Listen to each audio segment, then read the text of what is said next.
Happy Friday, everyone. Welcome to the regular board meeting of ReGen Monterey Board of Directors. I'll call this meeting to order.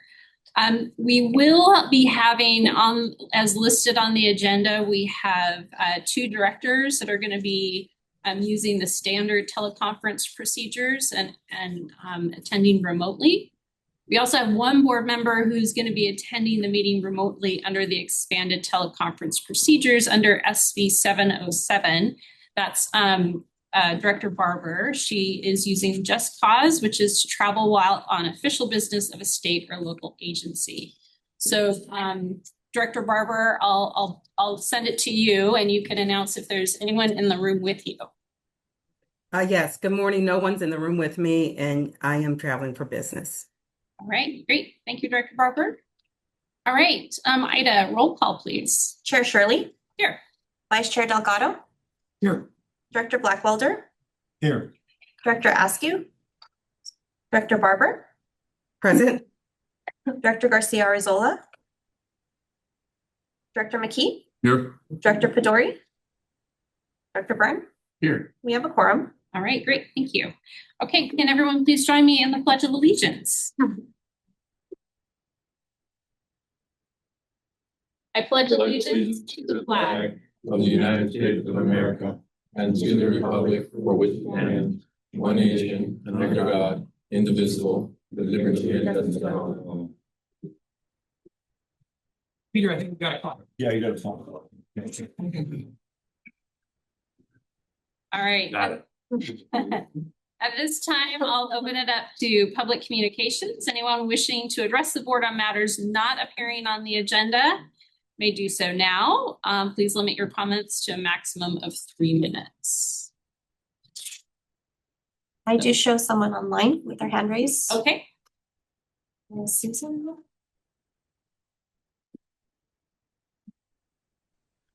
Good morning, Chair Shirley and Board. I'm not sure if I should be speaking now or at agenda item 11. If you're taking comments at that time, I'll wait. Otherwise, I'll do it now. Susan, just to let you know, we will be moving that agenda item, 11A. We will move it up to just after the consent, and I will be opening it up for public comments, and you can comment at that time. Okay, thank you so much. You're welcome.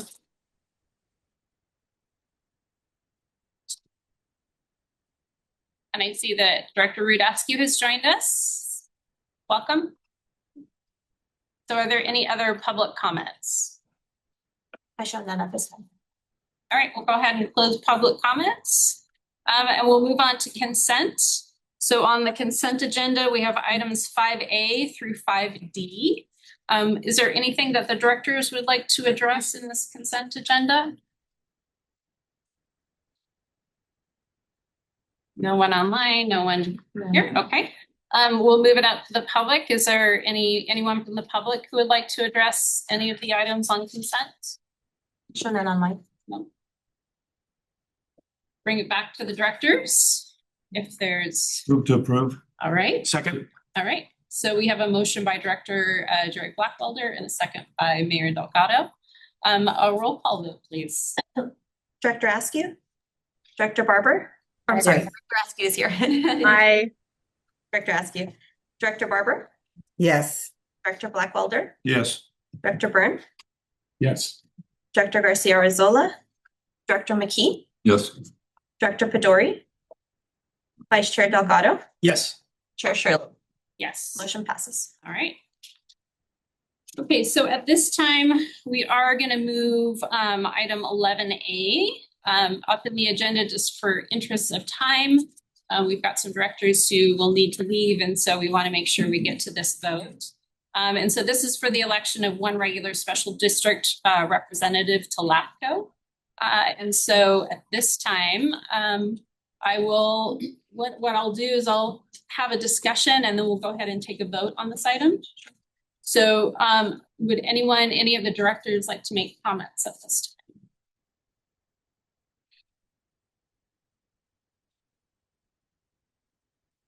It looks like Wendy. Thank you. And I hope I can be heard all right. It's a loud public space here that I'm in, calling in from DC. And thank you for allowing the remote noticing today. I just want, speaking as the current chair of LAFCO and the current chair of California LAFCO, I wanted to speak to the significance of this particular vote and this particular special district seat for what the issues that are facing LAFCO, particularly for the communities that we represent. There remains the significant issue of the activation of latent powers lawsuit and potential needs for the water district to return back to LAFCO. That issue was decided in a split vote when it previously came to LAFCO. And if that issue were to need to come back to LAFCO again, this seat, whoever holds this seat as a special district representative, would ultimately be the deciding vote in that split vote, likely be the deciding vote in whether or not an activation of latent powers occurs if that request were to arrive at LAFCO again. It's an absolutely critical decision about who sits in this seat. I have deep respect for the current incumbent representative, Mary Ann Leffel. I've appreciated working with her, and her leadership skills, her expertise and her experience in our community are unparalleled. However, on this particular issue, because of the policy significance of what is before LAFCO, I have to ask our board here to support the nomination of Jonathan Amati for the appointment to the special district seat for the reasons that I've outlined. They are significant, and they are they're specifically policy related, and they would impact our entire community of the districts that we represent. So I urge support for Jonathan Amati in the election of this seat and our vote today. Thank you.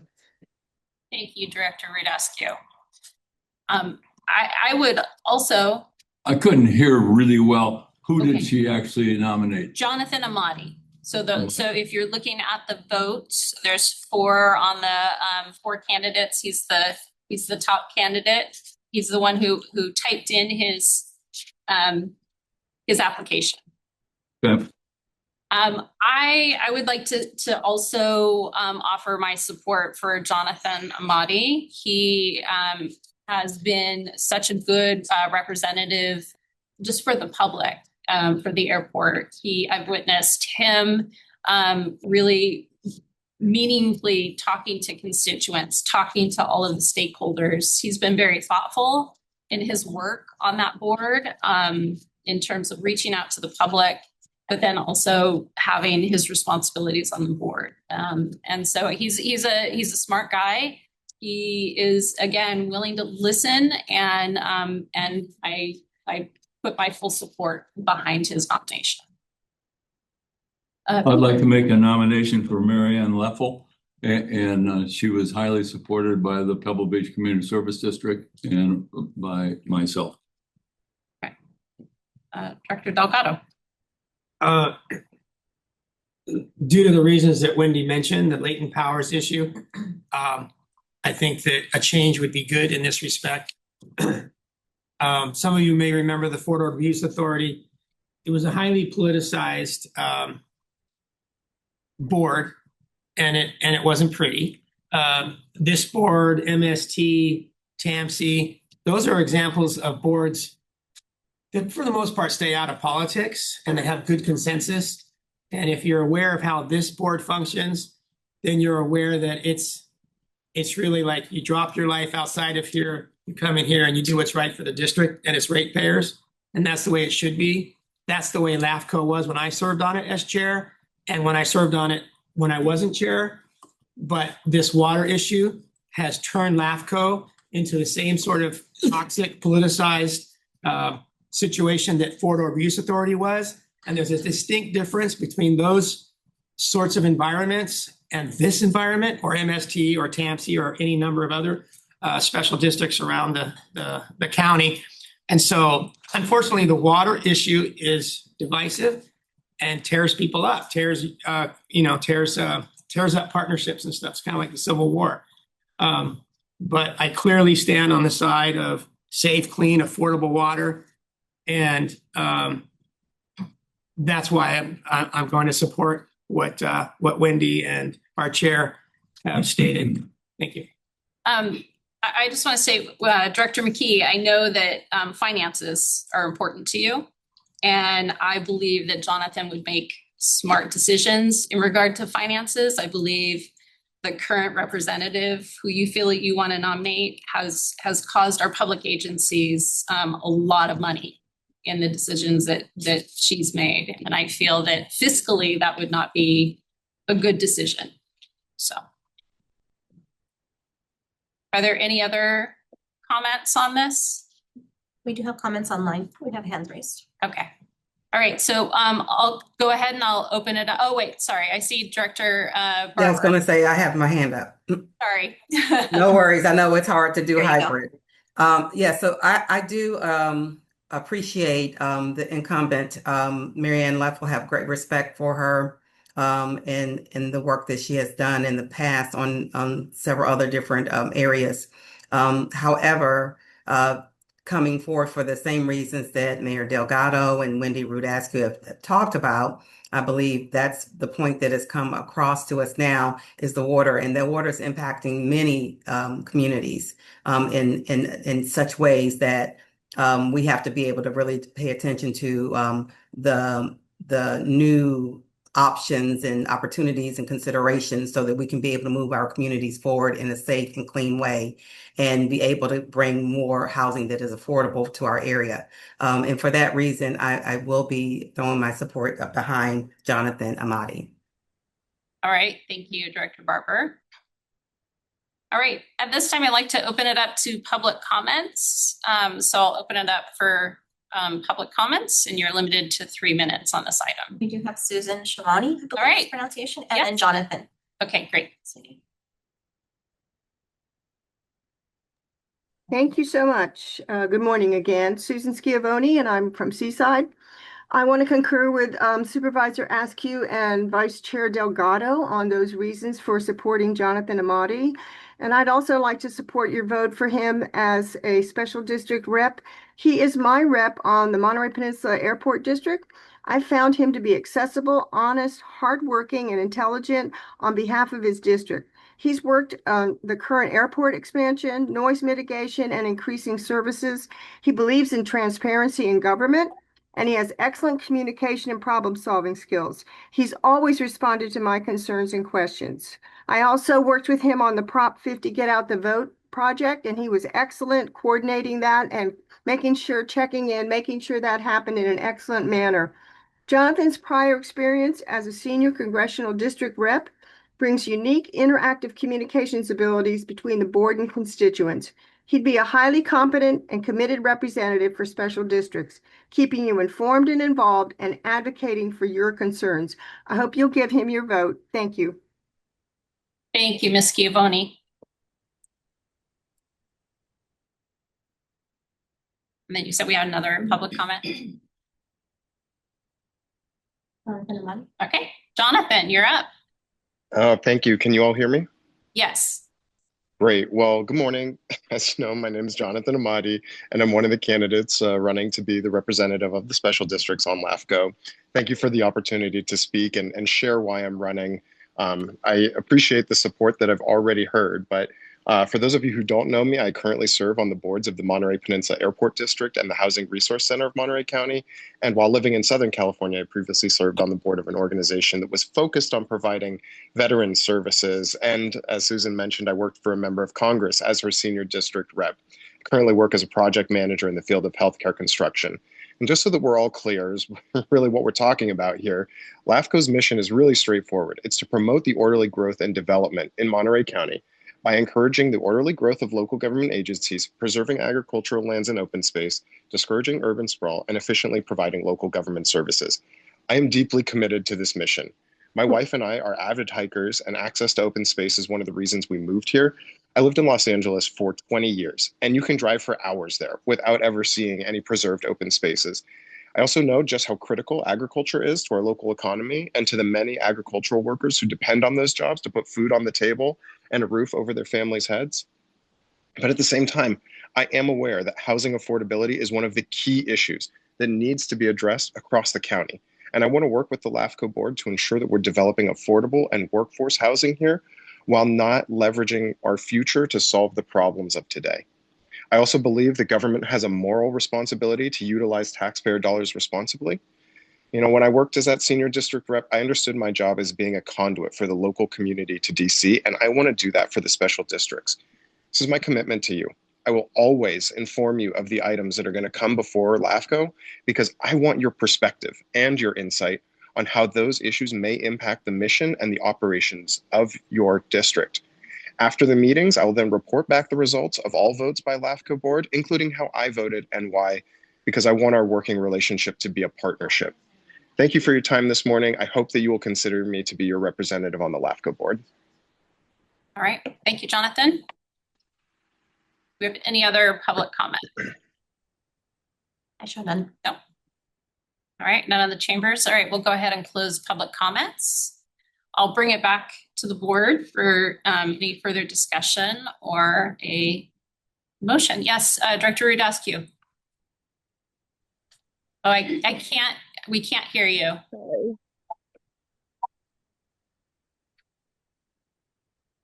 I also see that Director Paduri has joined us.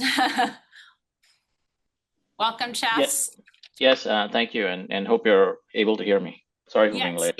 We can hear you. So you've joined in at the point we have moved the LAFCO vote up to this point. We've had a little bit of discussion. We went out to public comments, and so we're back to the dais for further discussion and a potential motion. Got it. Thank you. You're welcome. Do we have Wendy yet? Yeah, Wendy, it looks like you're muted. We still can't hear you.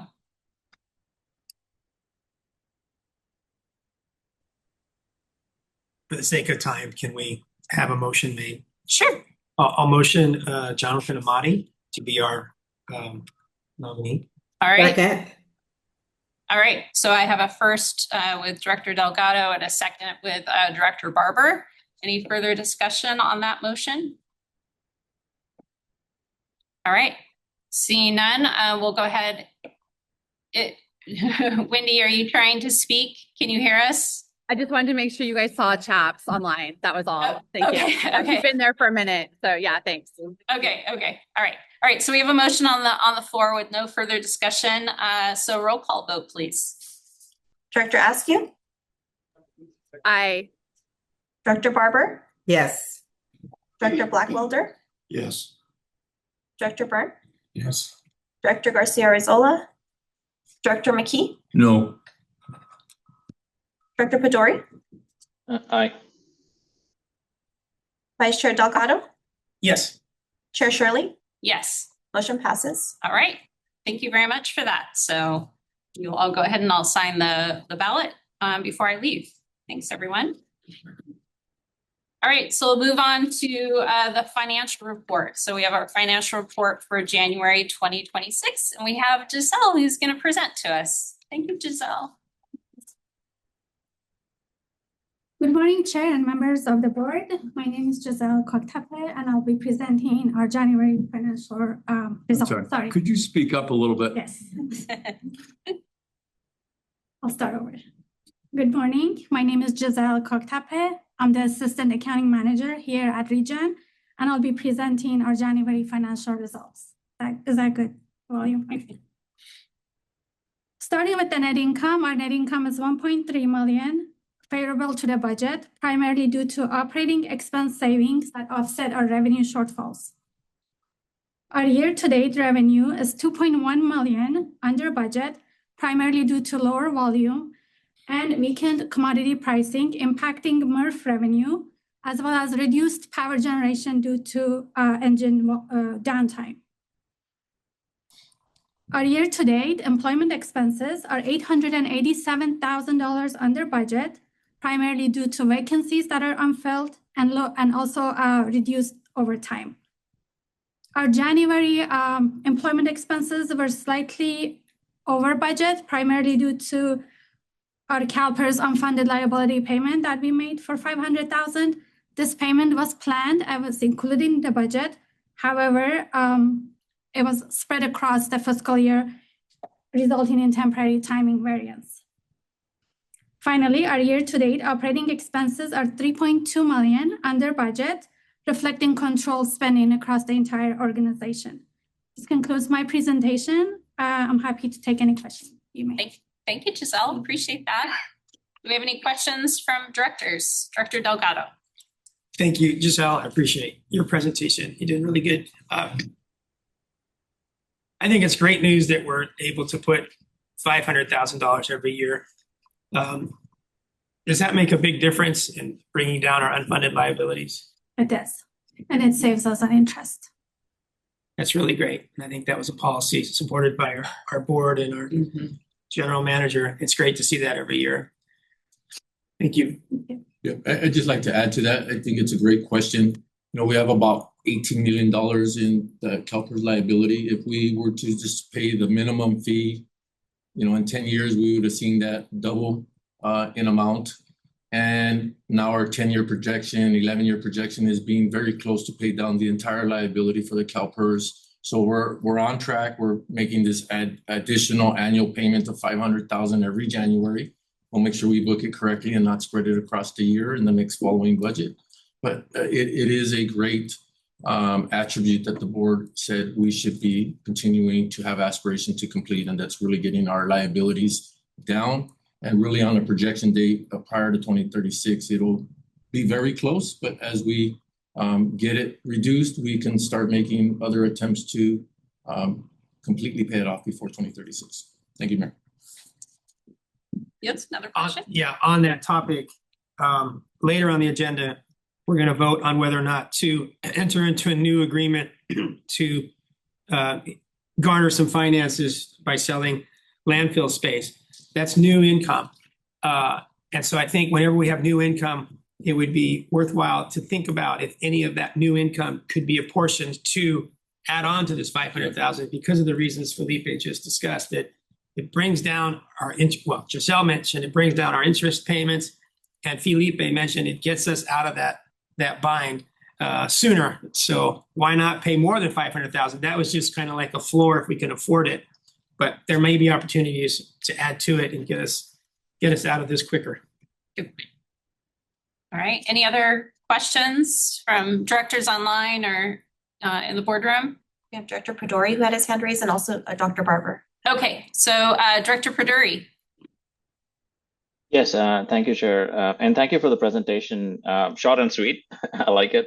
I just had a recommendation for moving forward. It is not urgent at all, but I think it'll be helpful for the board to understand how we are faring year over year, meaning in future presentations, not exactly next month, but in future presentations when the time comes, if we can contrast what's happening January this year with like January of last year or for a certain quarter, I think it'll be helpful for the board to see how things are faring. Thank you. All right, thank you, Director Pridori. And Director Barber. Yes, my question was actually answered. It was dealing with CalPERS. Thank you. Okay, great. Thank you. Any other further questions? No? All right. Thank you, Giselle. Appreciate that. Good job. All right. So we don't have any recognition or presentations. We'll move on to our discussion or action items. And 8A is to receive the fiscal 2025 audit statements. We have our auditor here. Okay. Good morning, Nathan. Yeah, good morning, everyone. Happy Friday. My name is Nathan Edelman with Eide Bailey. I am the independent external auditor. I have slides, so I guess while you put those up, here we go. I just want to give you the 10,000-foot executive overview of really the scope and the results of the audit.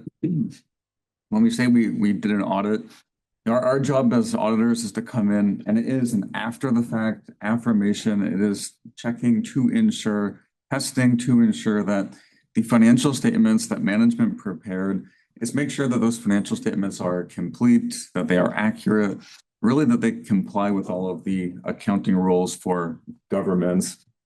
So the district, let me see if I can advance that a couple slides. Oh, too far.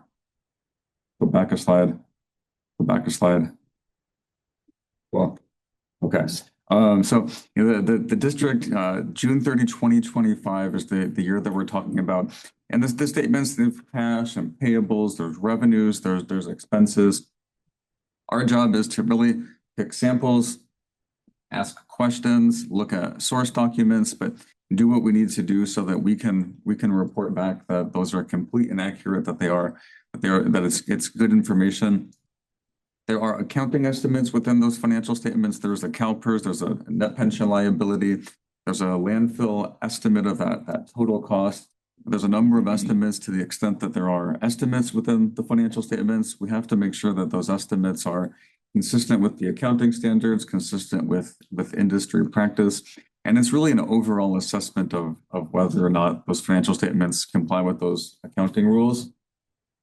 If there are what's called internal control deficiencies, if those are identified, we are required to report back as well. And those typically come about from if there are errors identified when we come in and do the audit.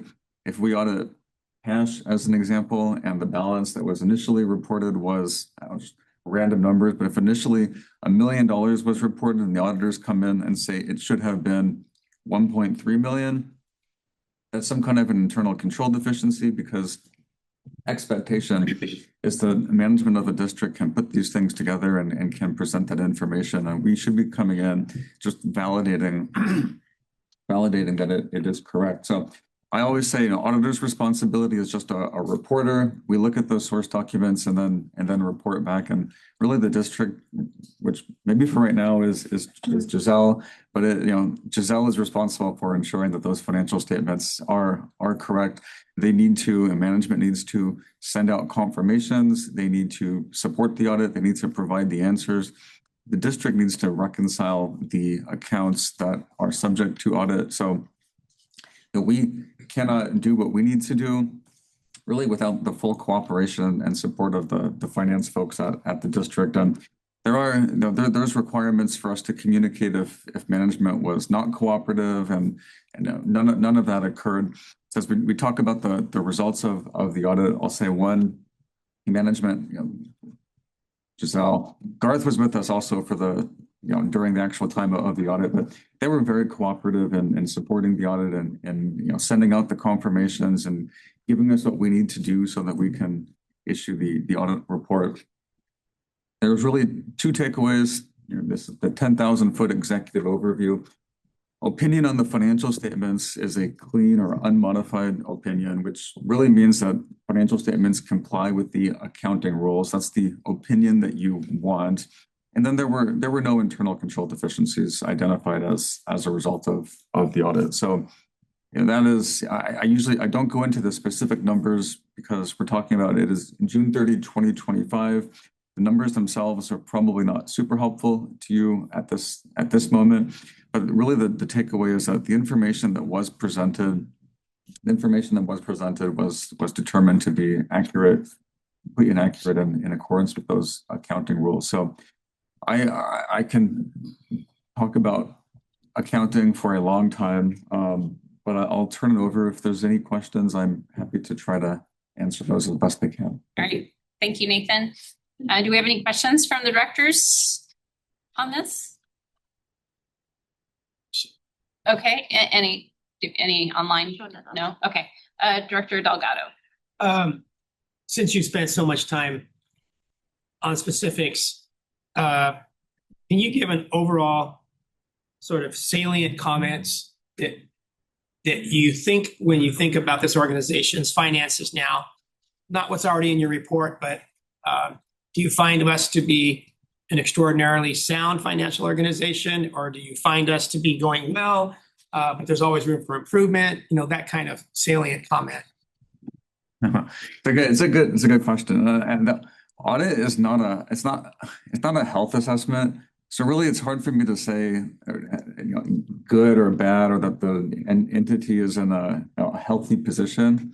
Really, it's the information is complete and accurate. The information is reliable, and therefore the financial statements can be relied on for making decisions. So, that might not be the best answer to the question, but it's kind of, audit is just the math falls into place and the accounting rules were correctly applied.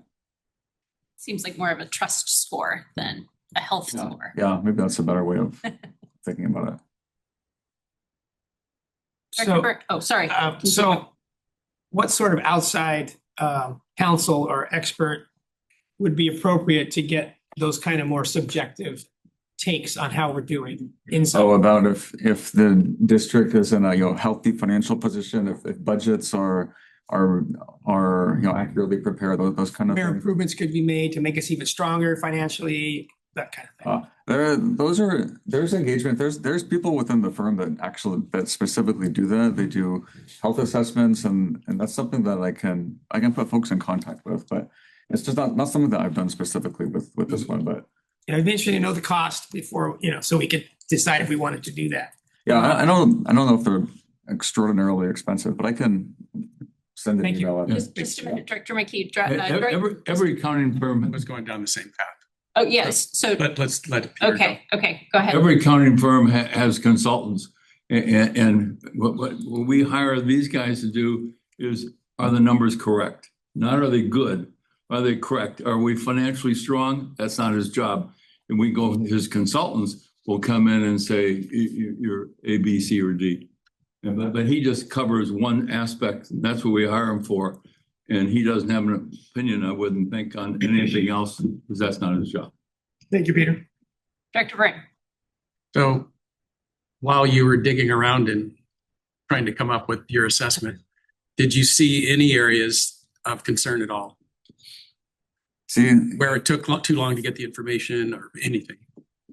I mean, I know that's not your job, but yeah.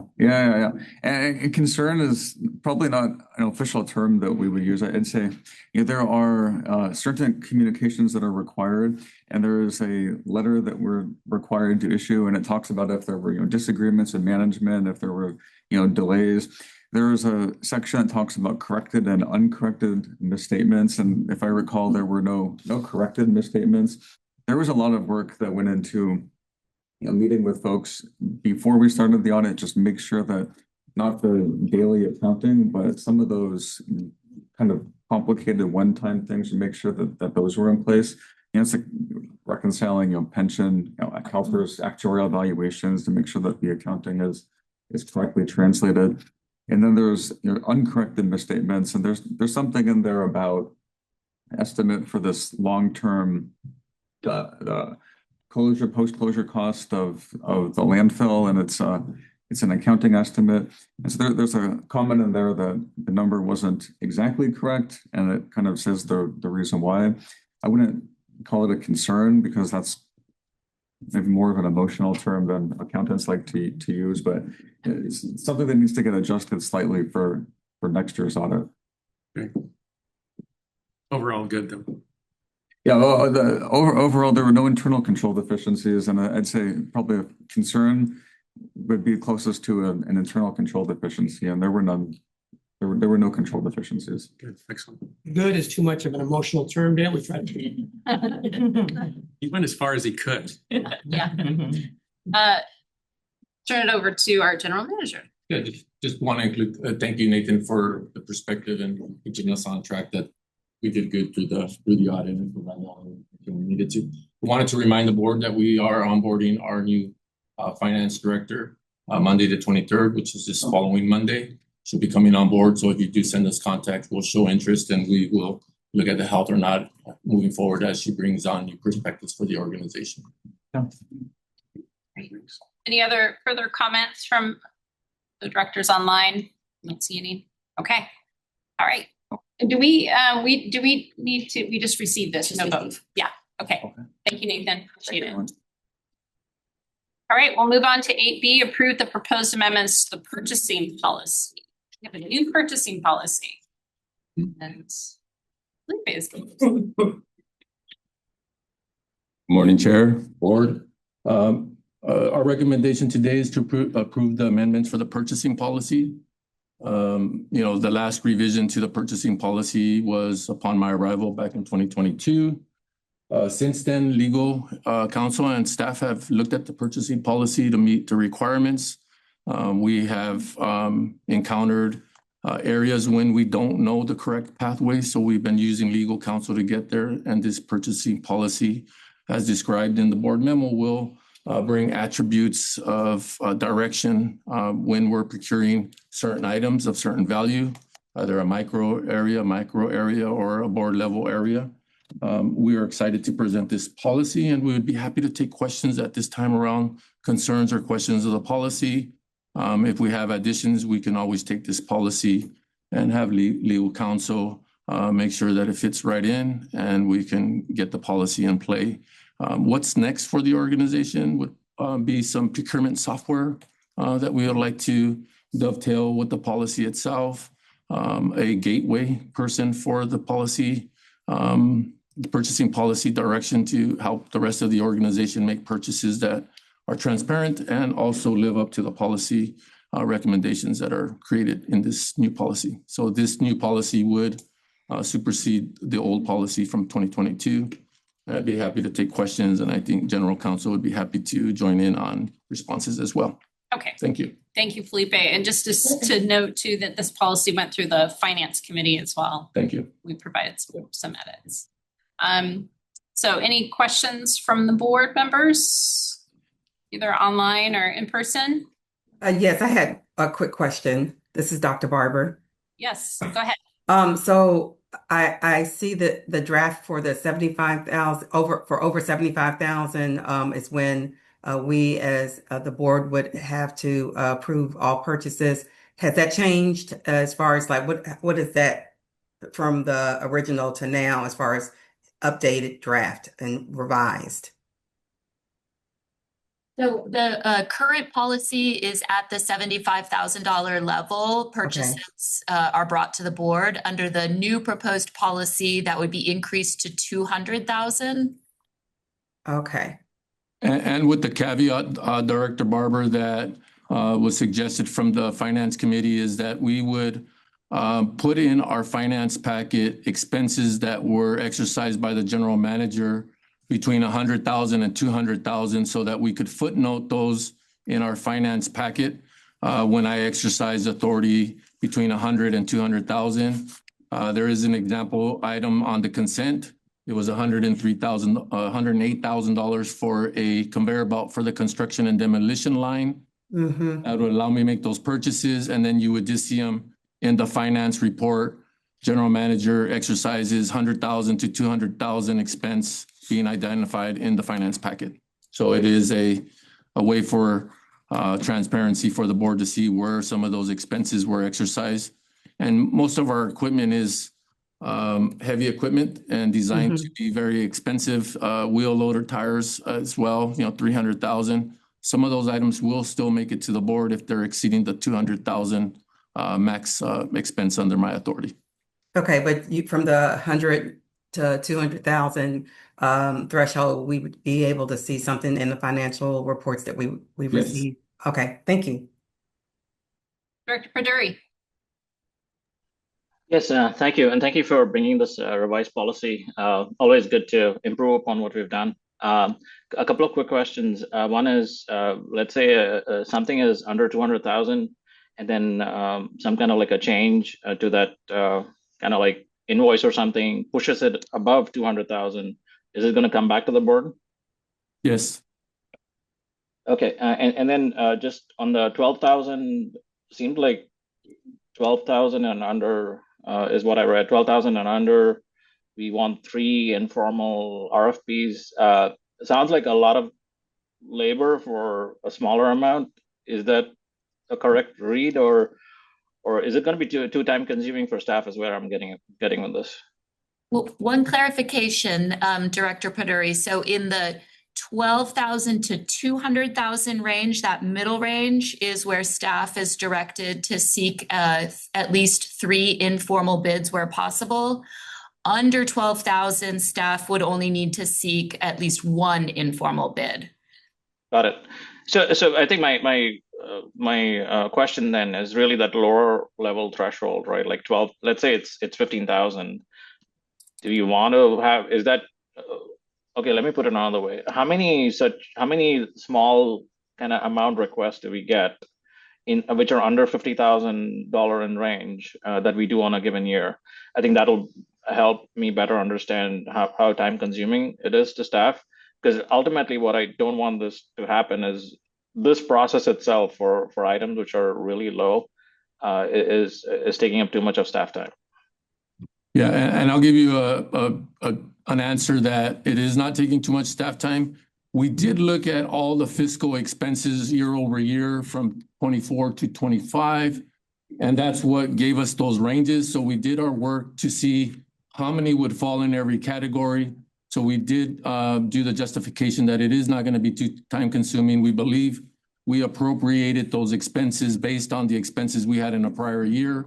And I would appreciate Director Ramirez's support in putting all that together. Go ahead, Director Ramirez. Yeah, just as a heavy user of the procurement policy, we did note in the policy on those 12,000 to 200,000, we did have a piece of language there. It says where possible.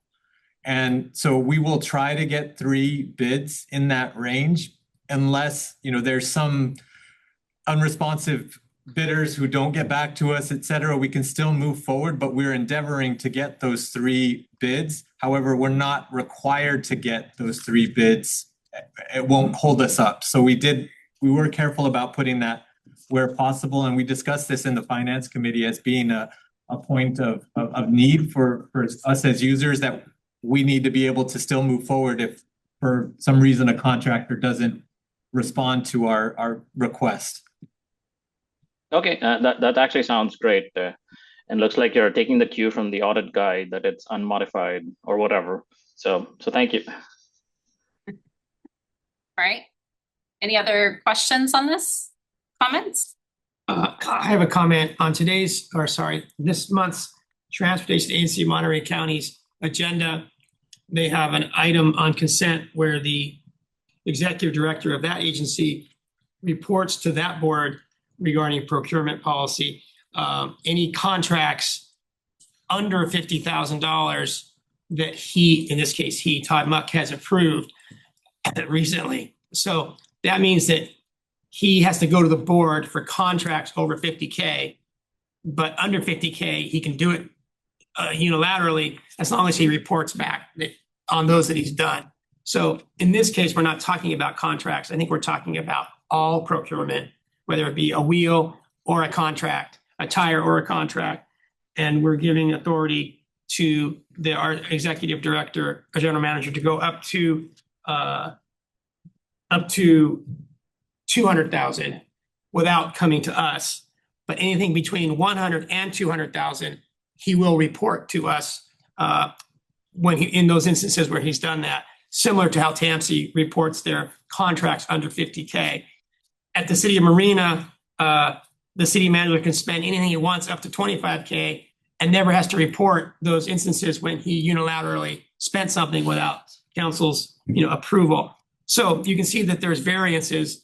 And I just like to know, I just like to see where we are in the landscape.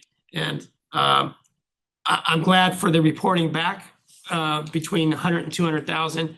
And I'll leave it up to the rest of the board if your opinion is that we don't need to hear back when our general manager spends $100,000 or less without us knowing.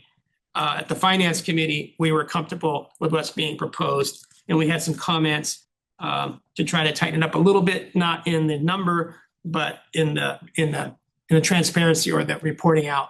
So I appreciate what we have before us today. Thank you. Thank you. Okay. Director Burns. I have a question to clarify something that you mentioned, Felipe. I see in here that you'll have approval for up to 10% for change orders. So if you approved a $200,000 contract, according to that, you could approve another 20,000. So is that accurate on the max limit? So you can go Yes. for That is correct. Go over, you said you couldn't, but you actually could with change orders. With the contingency, and we would still report that back to the board. Okay. Yes. Very good. Thank you. Yeah, you're welcome. Any other comments, questions? My comment is, I hope that he doesn't designate any national monuments on his last day on the job. All right, I'll go ahead and I'll open it up for public comment on this item. Any public comments? No. All right, I'll close public comments and bring it back to the board. Open for a motion. So moved. All right, so I'll give that motion to Director Blackwelder and the second to Director Barber to approve the proposed purchasing policy. Roll call vote, please. Director Askew, I Director Barber, Yes. Director Blackwelder, Yes. Director Byrne, Yes. Director Garcia Arizola, Director McKee, Yes. Director Pedori, Aye. Vice Chair Delgado, Yes. Chair Shirley, Yes. motion passes. All right, great. Thank you. All right, we'll move on to 8C, the award contracts for covered aerated static tile composting facility project. So exciting. David Ramirez. Morning, Chair Shirley, members of the board. David Ramirez, Director of Engineering and Compliance here at ReGen.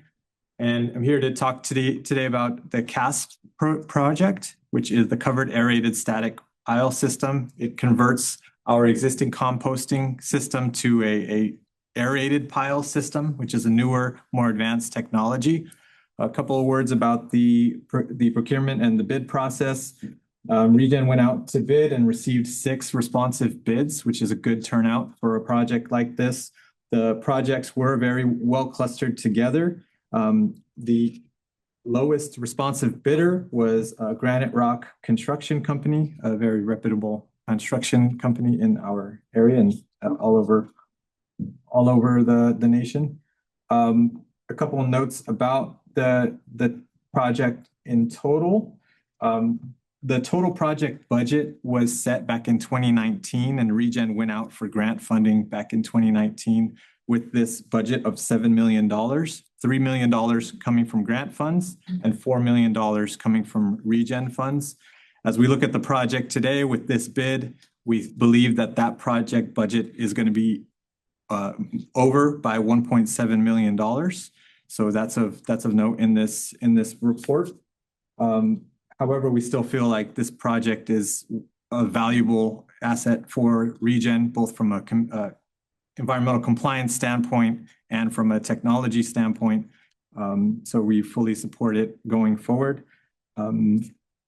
Couple of other notes on this. You will see that not only is the Granite Rock construction budget or bid in there for $4.9 million, but there's also 2 other smaller elements, which include the labor compliance for the project, and that's making sure that prevailing wage is paid, and then also the special inspections. So as part of the construction, there's a special inspector who needs to come and inspect the compaction, et cetera, the build quality of the work. So that's also included in this approval. And with that, I will take any questions you all may have about the project. All right, thank you, David. Questions from the directors? I have a comment, but that can be for later. Okay, Director Peduri. Yes, being that it's a fascinating topic, I thought I'd ask a question, but noting that odor mitigation, Mr. Is kind of like in my opinion, somewhat of an important item here. Do we specify that this is just from my understanding, do we specify some kind of like benchmarks or certain kind of measures in the performance from the eventual kind of winner here? There are requirements in the permit for composting to minimize odors. So keyword minimize odors. That is an element that always exists in the composting permit. It's not something that's included in the construction contract where there's a requirement that the contractor constructing the project has to reduce odors. That's really on the operator side, and it's an element that's already in the permit. We do expect, because this system is going to be aerating and adding so much oxygen into the pile, that the bugs are going to be a lot happier and will make less odorific a process than it was before. So we do expect odors to be minimized even further, in addition to what the operator is doing to minimize odors. Okay. Just on and also from my understanding, like when we say there's a roughly a 5 million grant, does that mean we have the grant money and it's going here, or is that like over time? The grant is a reimbursement. So ReGen fronts the money and then we get reimbursed. And we've been actively getting reimbursed for expenses that we've been incurring already. We bought equipment. This board approved the equipment, the aeration equipment, the ducting, the fans, et cetera, have already been purchased. They're on site, ready to go, and ReGen's been reimbursed for those expenses. So ReGen has to front it. Cal Recycle, the grantor, is reimbursing us as we go forward. We make those submissions. Okay, all right, thank you. And just to correct one item, you said $5 million in grant funds. It's $3 million in grant funds that we're receiving. Okay, so the rest is fronted by us, like 2 million. Correct. Okay, got it. Thank you. Timing on the project? We have 160 days in the contract calendar, so we expect that to be completed before the end of summer. Oh, nice. So cast by end of summer? Yes, the construction will be complete. However, you're changing from one system to another. So there's going to be some active composting going on, that's windrow, and then you're going to start filling that cast system, on day one. So that it's going to be a rollout until it's fully implemented.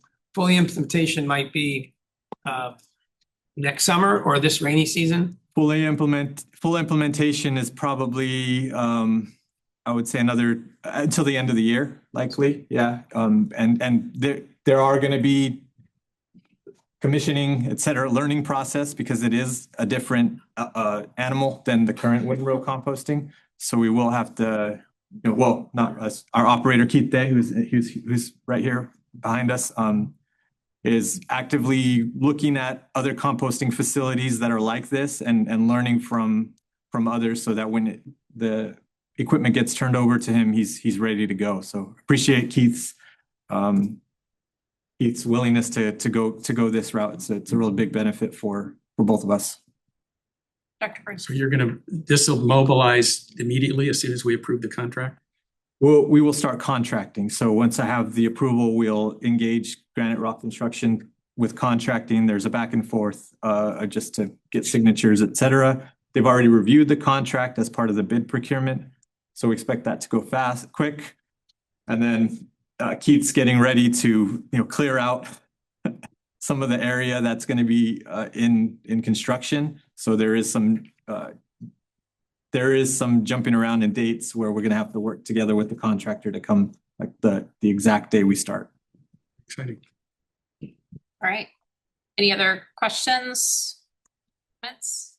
Just comments. Okay, go ahead. The reason this is exciting is because it will be the centerpiece of how we communicate with the nearest communities at city council meetings and in community meetings, to show them that we're doing all that we can.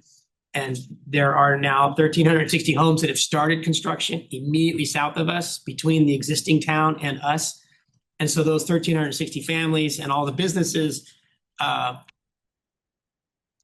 will benefit from this. And that's really exciting, that we're going to have less complaints, even though we have more people, more neighbors coming, than more complaints. So it's very exciting for the quality of life of people that are affected by odors in this area.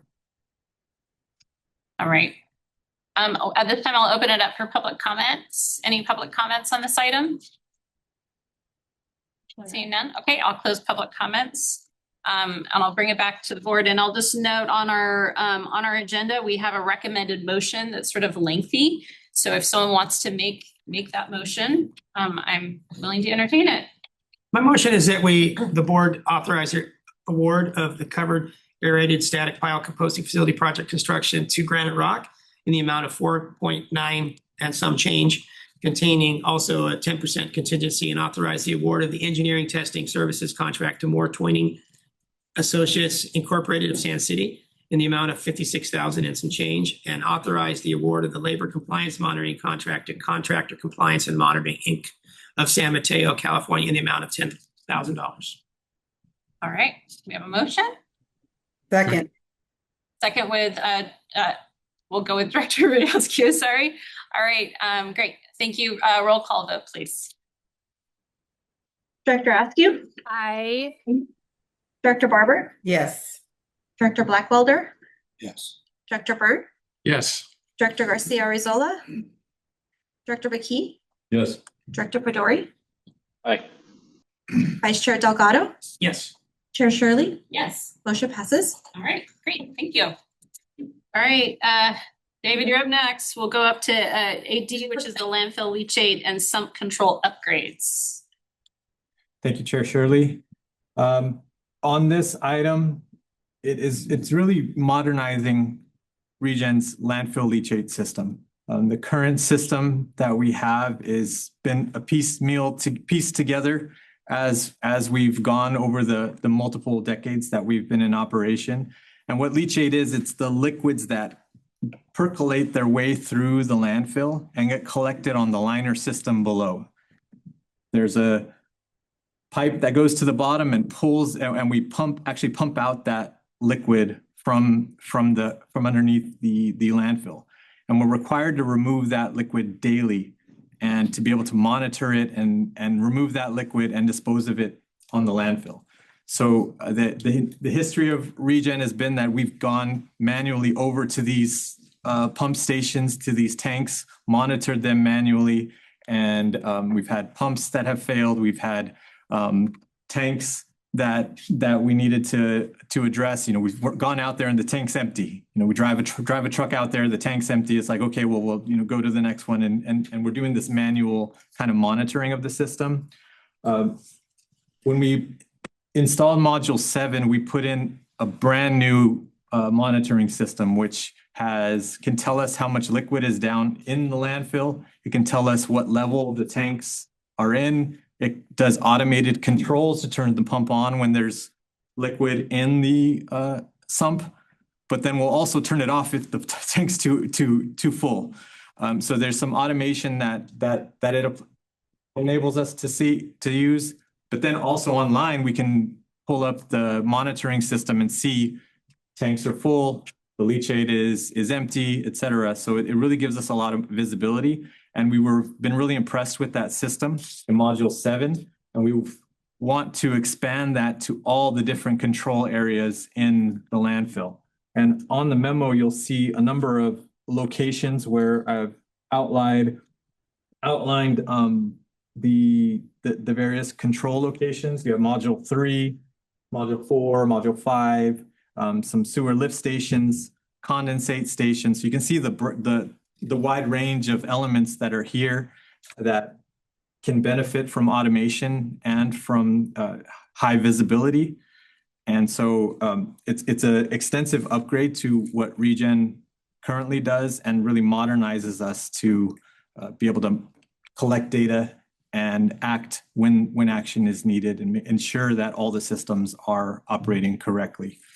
So we are requesting a design build on this. It's such a large project that the person who's designing it can also be the person who manufactures and installs the system.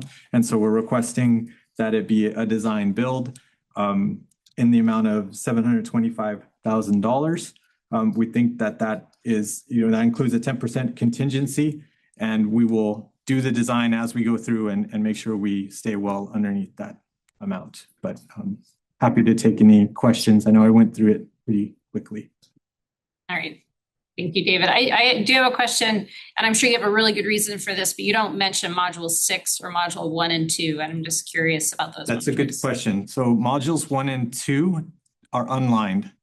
So they don't have a leachate collection system. They were put in, this is a very old landfill. It goes back to the 60s when liners were not required. So modules 1 and 2 don't actually have liner systems. So there's not anything to upgrade in those systems. Module 6 is a line module. However, it flows into module 7. So when we designed that module, Just connected it we in. connected it into module 7 when we built the module 7 sumps, the one that I was referring to that was modern and upgraded. All that is going into module 7 is collected through that sump. Okay, great. Thank you. I think this is exciting. Yeah, I can't tell you how Jameson is very happy guy with this. Yeah. It's saving a lot of time and from compliance standpoint, data collection, it's we just pull up the data and it tells us how much leachate we pulled, how many times we've gone there, et cetera. So it's time. That's great. Dr. Byrne. I saw this wasn't in the budget. Is what happened that you came to the decision at some point, like there's money that's going to be available. Let's go ahead and do this. Yeah, over the past year, we've gotten a lot more visibility thanks to Jameson's team and thanks to some of the folks we have in the landfill gas team that we've really done a full evaluation now. And we've gone to each station and been like, okay, how is this station working? Tom Easton is the new landfill gas manager and he's been managing these pumps. And so he's been able to actually say, okay, how is this system working right now? What are the pain points? And so we were able to actually all work together. A lot of teamwork went into, okay, what do we really need? And can we fix what's there? Or is it time to rethink it and redesign it? So I really attribute it to a lot of teamwork that's happening these days. And so really excited about this. We're all really excited about this project.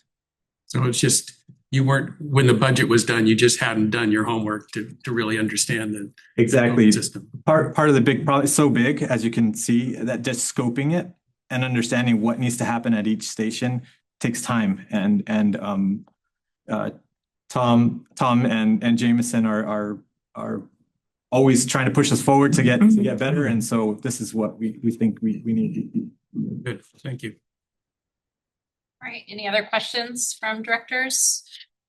All right, Dr. Delgado. I just want to say thank you to Jameson for supporting this and doing all the work that you do. It's like David said, it's very much a team effort. It's together we got this basically, and we're moving forward in a really good direction. Great. All right, I'll go ahead and I'll open this up for public comments. Any public comments on this item? No, we'll close for public comments. Okay, we'll bring it back to the board for a motion. I'll make a motion that we authorize staff to proceed with the design build form of contract for the leachate and sump pump monitoring and control upgrades as described, including approval of a $725,000 project budget that includes a 10% contingency. All right, thank you. Second. Great, second by Director Byrne, motion made by Dr. Delgado. Roll call vote, please. Director Askew? She had to log off. Okay. Yeah. Director Barber? Yes. Director Blackwelder? Yes. Director Byrne? Yes. Director Garcia Arrezola? Director McKee? Yes.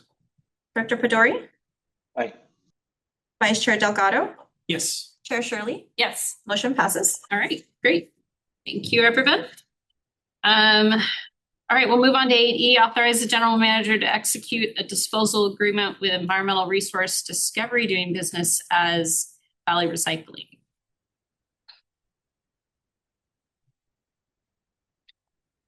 Good morning again. Today I'd like to introduce this item that the board of directors authorized the general manager to execute the disposal agreement with Environmental Resource Recovery doing business as Valley Recycling.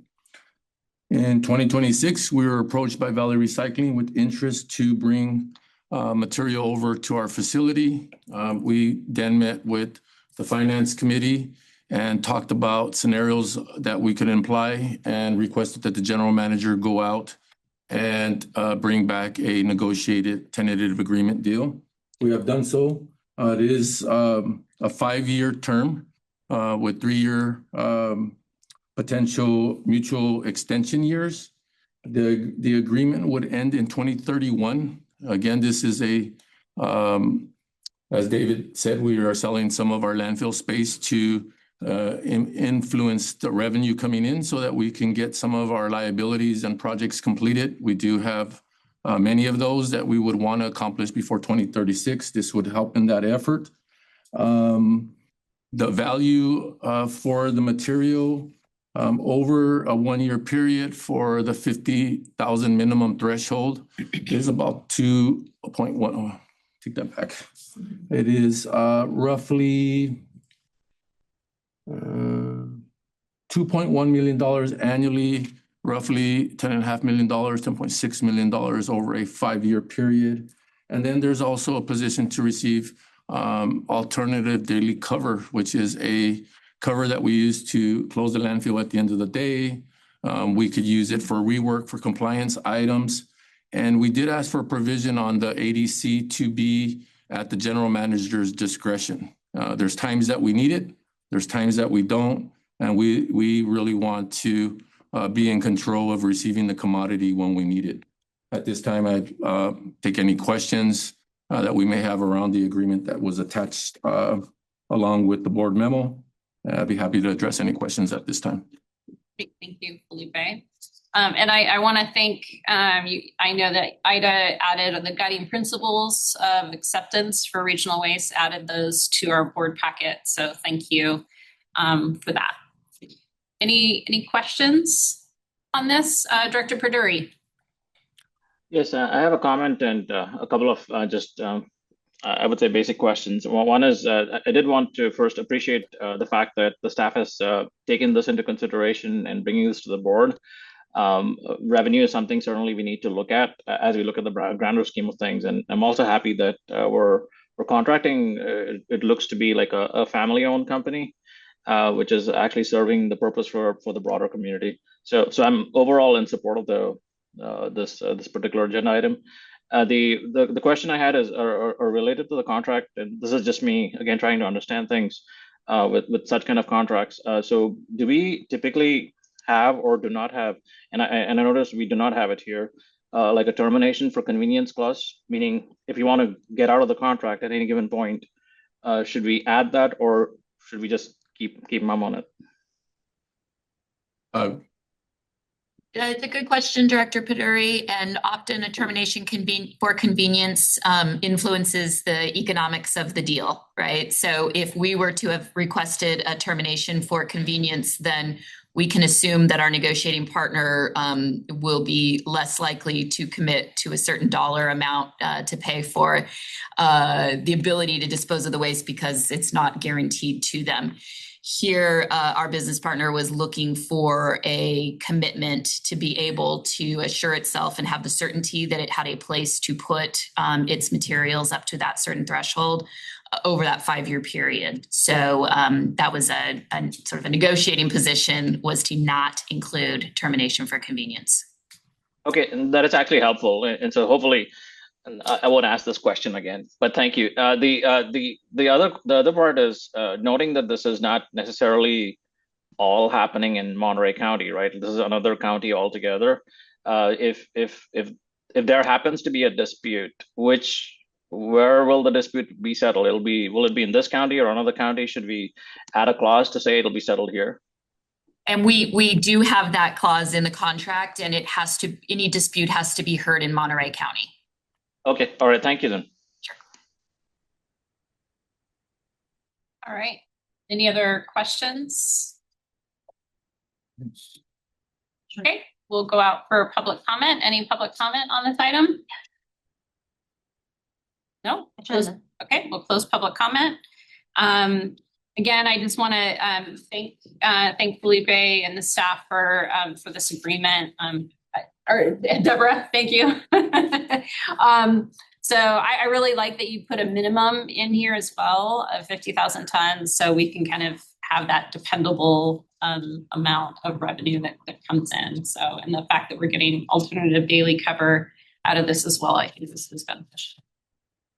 So at this time, Director Bird. So we had a situation previously where over time things didn't happen the way we thought. Yes. Have we done something in this contract? Yes, we just monitored other agreements and said, how can we influence it to better position ReGen? Okay. And we thought we've done so with the language in this agreement. So we're protected on this. Yes. Okay, good. Yeah, Director Delgado. Yeah, a couple of brief comments. There's a zero missing in a couple places under physical impact. So there's 50,000 tons. And I know everyone probably knew that, but I just want to mention that. But the more important comment is this is a case where new income is coming in, new revenue. David mentioned a couple places it could go. I think it'd be great for this board to have an agenda item in the near future where we look at the projected income that's new coming in through this, and we decide where that might go on a priority basis, so that maybe some of it could go to CalPERS, maybe not, but it'd be nice to know ahead of time where we think best this new funding should go. All right, thank you. Question, would that mean that as we get new revenue, it has to be specifically assigned to something as opposed to going to a general pool?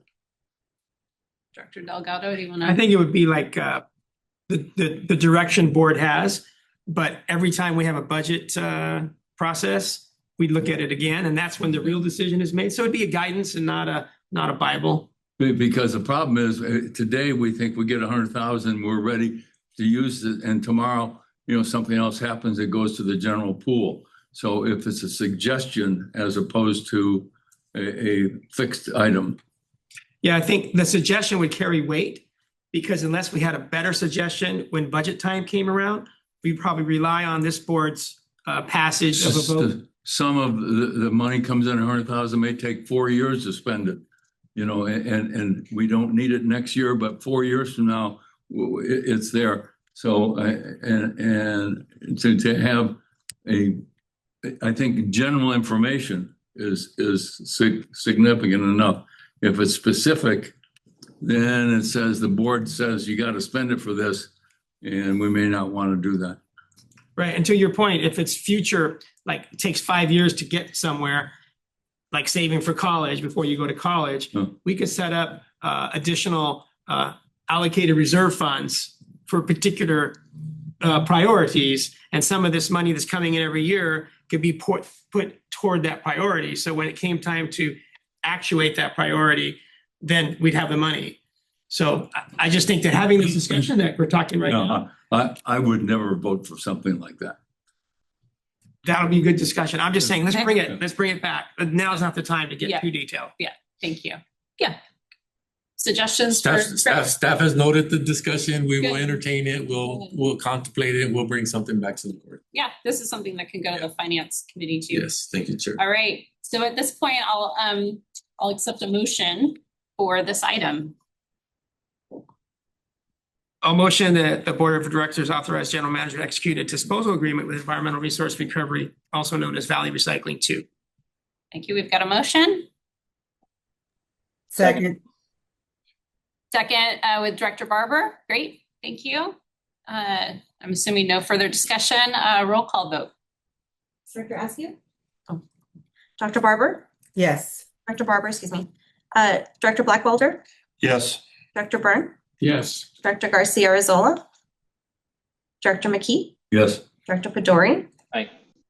Vice Chair Delgado? Yes. Chair Shirley? Yes. Motion passes. All right. Thank you. All right. We'll move on to 8F, approve the safety emergency closure procedures. Anthony. Morning, Chair Shirley, Vice Chair Delgado, ladies and gentlemen of the board. I'm Anthony Martin, the safety manager here.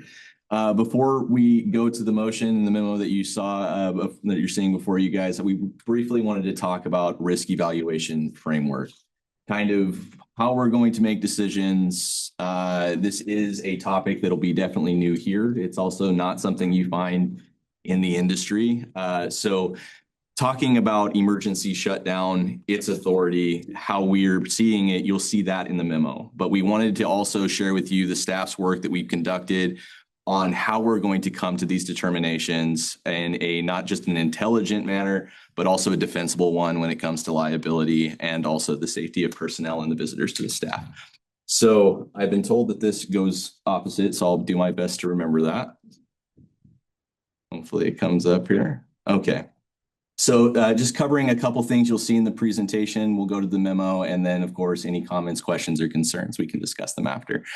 Today, you will see the risk landscape, site-specific exposure considerations, structured risk evaluation tool examples, And lastly, the emergency shutdown procedures framework. To be very respectful of everyone's time, we won't share the full policy with you. It is a lengthy one, but just know its user interface for staff will be friendly and there will be ease of use in the interface of that. A couple of notes here. This isn't about frequent closures being encouraged or even happening at all. We do not have a guarantee that we will close down either full or partial. We just want to make sure that we have a control if something were to happen. It's about controlling potential failures. It also reduces the liability and additionally protects personnel. So some events cannot be mitigated while operating. Authority increases exposure. Shutdown is a last resort protective measure. This protective approach that aligns with ReGen incidents and management culture. So just for awareness, as we proceed forward with talking about a couple of these items, not only are we producing a new policy and then seeking authority for staff to make decisions, but in that new policy and in that authority, it is very much reflected in current policy and procedure, our IAPP, our emergency response procedures, and our workplace prevention plan. Really quick, I wanted to also share just a couple of areas that you guys can kind of see. And I apologize, my clicker might not be working. I'll just ask for next slide here. We wanted to show you a couple of areas, kind of give some emergency shutdown risk matrix. We're definitely trying to take an intelligent approach here. So this is actually Charlie Benson Road, something that we all interface with when we're visiting the site, but not necessarily something we think about when we associate risk. Charlie Benson is our primary egress and ingress. So it is an area that if something were to go wrong, we could definitely feel the effects of it. So a couple of high risk items, vehicle accidents on a two-lane thoroughfare, depending on how severe they are, could have some pretty significant ramifications. Large scale spills and some other moderate risks that were first identified actually to the board last year were high winds, fallen trees, and the potential for fire. So access exposure considerations here, it's the single primary ingress and egress corridor, as I just mentioned. It's vulnerable to high wind obstruction, fallen trees and debris. Traffic collisions of large scale spills may block site continuity and external roadway dependencies outside of ReGen control. Next slide, please. Another one here is our administration and customer interface areas. As we can see, the high risks are a little bit more abundant and some moderate risks with vehicles.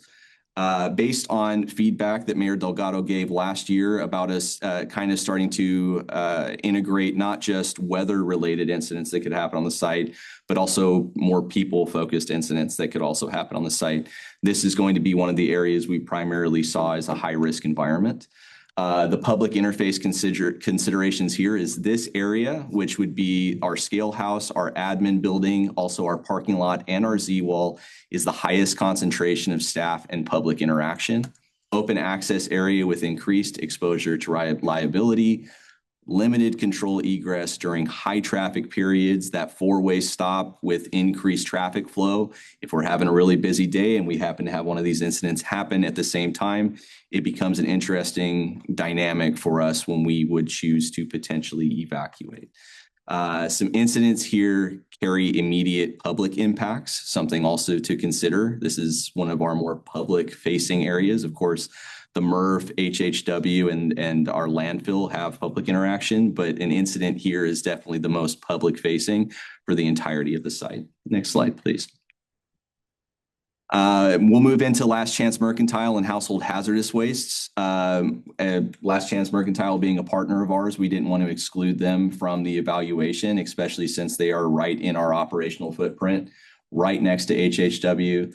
So some public-facing reuse retail area is adjacent to our HHW operations, something that we definitely wanted to consider as we started to create more policy around potentially shutting down or partial shutdowns.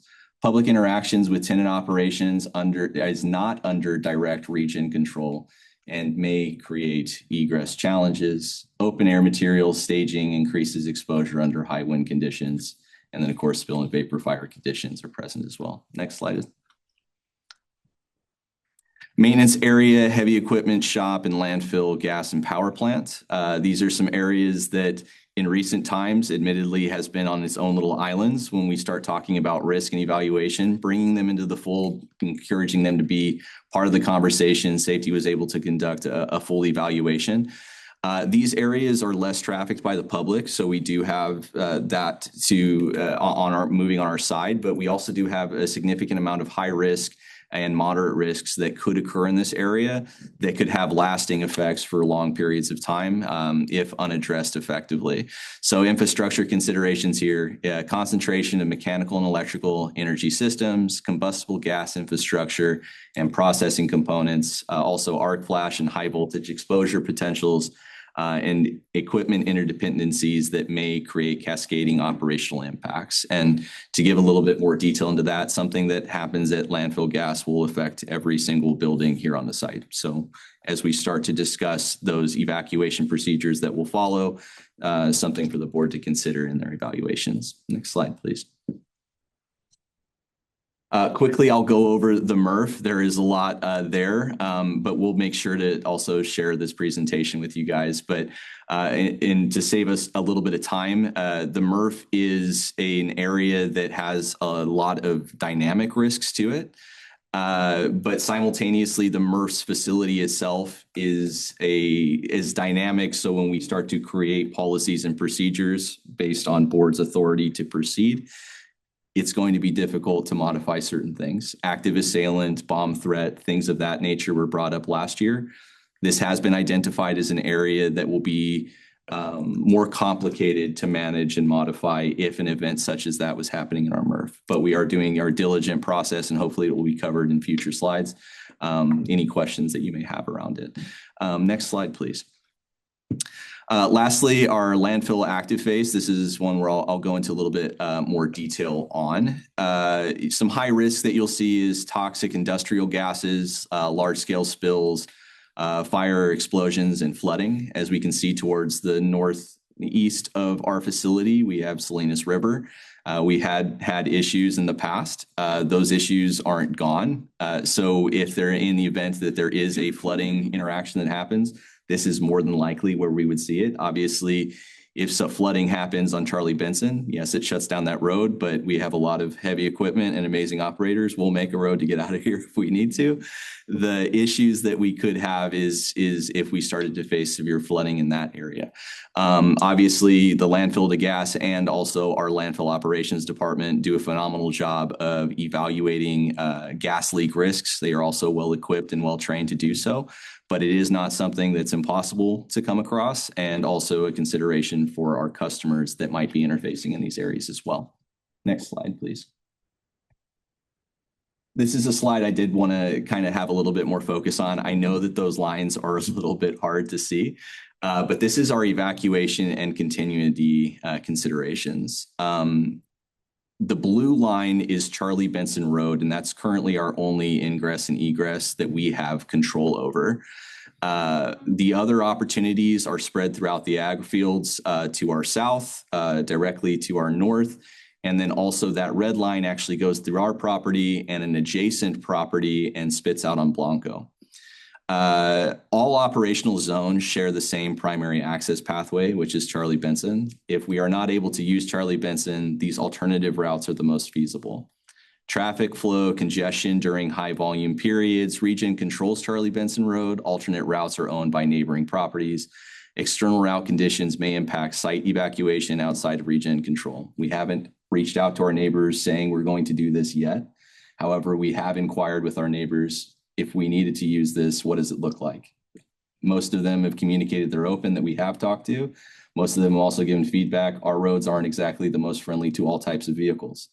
So something for the board to consider as we start moving forward into policy development. Next slide, please.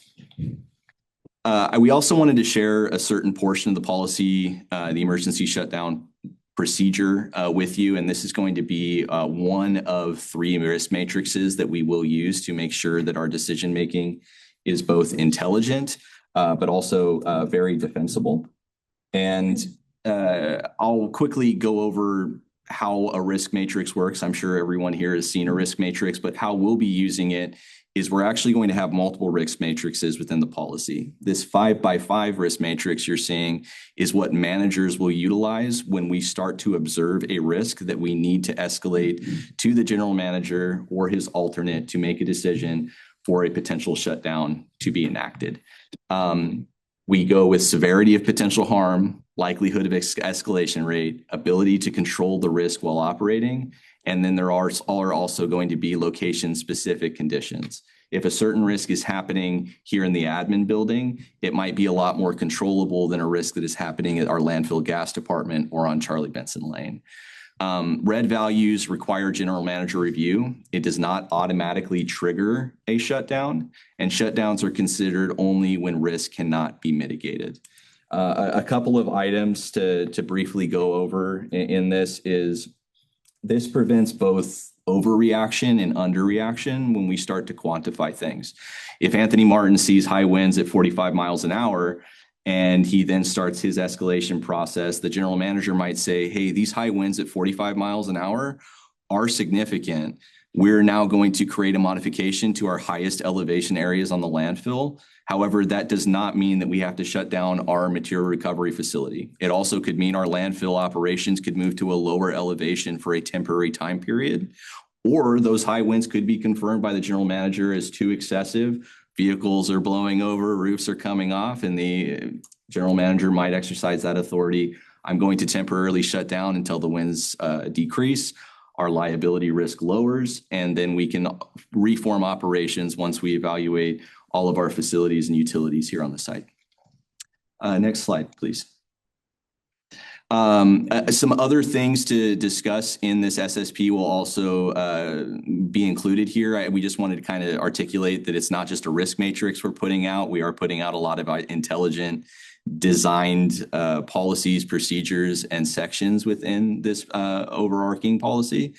Full site shutdowns, and we wanted to kind of distinguish what those were. So a full site shutdown is a suspension of all operations when site-wide risk cannot be mitigated.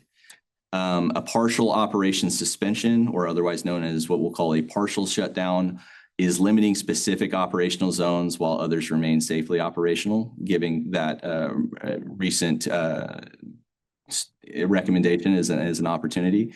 An evacuation is a controlled removal of personnel or visitors from the site when egress routes are safe.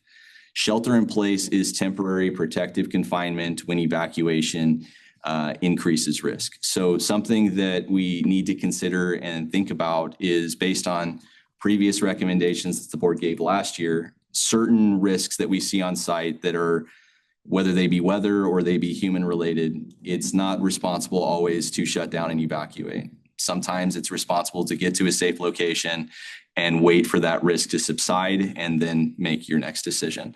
So that will also be reflected in the policy. Protective actions are selected based on location, escalation rate, personnel density, and controllability. Next slide, please. Some other areas that this SSP will provide, area-specific procedures for all operational zones.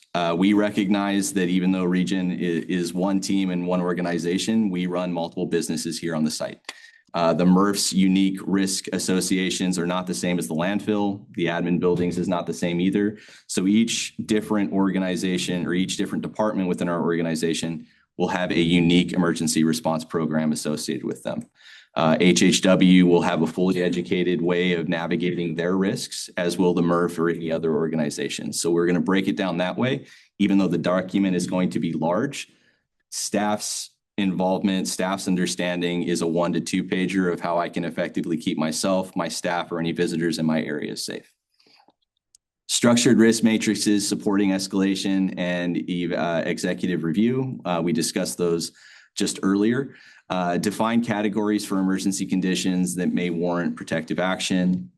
Evaluation criteria determine whether risk can be mitigated while operating. This is something I want to kind of reiterate to you. This framework ensures potential response to high consequences that might have low frequency. We want to make sure that this is defensible regardless of what decision we make. integration with the existing policies that I mentioned before, but also documentation and post-event review protocols. We understand that even though our risk liability to continue operating far outweighs the potential financial effects that we could have by shutting down the scales for a short period of time. However, we want to be able to share that information not only with the executive team, but also the board each and every time we shut down. It'll be an extensive review report that will be sent to all of you via the general manager, and a full evaluation of how we started to evaluate to making the decision of either initiating a full shutdown, partial shutdown, and what we chose, whether it was an evacuation or a shelter in place, will be presented to the board each time it does happen. Hopefully that covers a majority of what the reasons why we feel we need it. Also the framework. Any additional information can of course be referred to back in the memo. I will now open it to any comments or questions from the board or the public in regards to a potential approval to give authority to the general manager for shutdown procedures. Great. Thank you, Anthony. Any questions on this? Dr. Byrne. So if we don't approve this, what happens now? If you don't approve, I mean, apparently what's going on now will continue. What is happening now is staff, if they're experiencing, I'll use the Saturday high wind experience as an example. During the high wind experience where we had trees falling over on Charlie Benson, we had experiences out where our spotter shacks were blowing over and customers were voicing concerns. Staff contacted me. I was not on site at the time. I then immediately escalated it to the general manager, and we created a mitigation plan then and there where we essentially kept operations going, but we limited our exposure. That same incident that could happen might be the same result as well. Those high winds could come again, and we'll still do it that way. But I'll use another example as to when we probably should shut down. If there is a severe traffic collision that happens on Charlie Benson and the result of that is a fatality, and we continue to encourage customers and employee and tenant traffic flow through that area, we're going to create a major congestion point where not only our site will be affected, but also Del Monte Road. Another example is what happens during an active shooter. We can have active shooter protocols, which are in place. But how do we want to navigate that uniquely? It's up to the discretion of the staff without the authority to really make that. The reason why we're presenting this is it's an obvious answer, and I know that, but the reason why we're presenting it to the board is just as a recognition that staff might have to make decisions that the board should always be aware of and also be able to critique, but we might have to make those decisions in real time. And a phone call to Chair Shirley or to Chair Delgado or to any of you might take too long. And in that moment, we've increased our risk footprint, we've increased our liability. And that's why right now we don't have a good answer. If something like this were to happen, what should we do next? Which is why we're seeking the approval to then launch our emergency shutdown procedures. It's sort of common sense. It's very much common sense. And the general manager can fill in if you'd like, but it's definitely a common sense reaction that we're currently taking. We want structure. We want it to be dispensable from a liability and also a legal standpoint, which is why we're wanting this policy. Was there something that happened that woke us up to saying, we need to do this? Last year, staff wanted to shut down and we didn't know we could. And that happened on a Saturday. There was only one manager on duty during the time, and they had to make a ton of phone calls. Ultimately, we managed to control the environment enough to close out that day regularly. But it was a heavy conversation from staff of, we're getting a lot of comments from customers. We did not feel comfortable doing this, which has ultimately resulted in us first seeking clarity from the board last year on this item. And then there was feedback given a lot from Mayor Delgado about, hey, let's expand this further past just weather events. let's go hazard, let's go compliance, regulatory. Let's also potentially look at active assailant interactions. So we combined that all under one roof, and we're hoping that the policy will be efficient. Thank you for doing that. Absolutely. Thank you.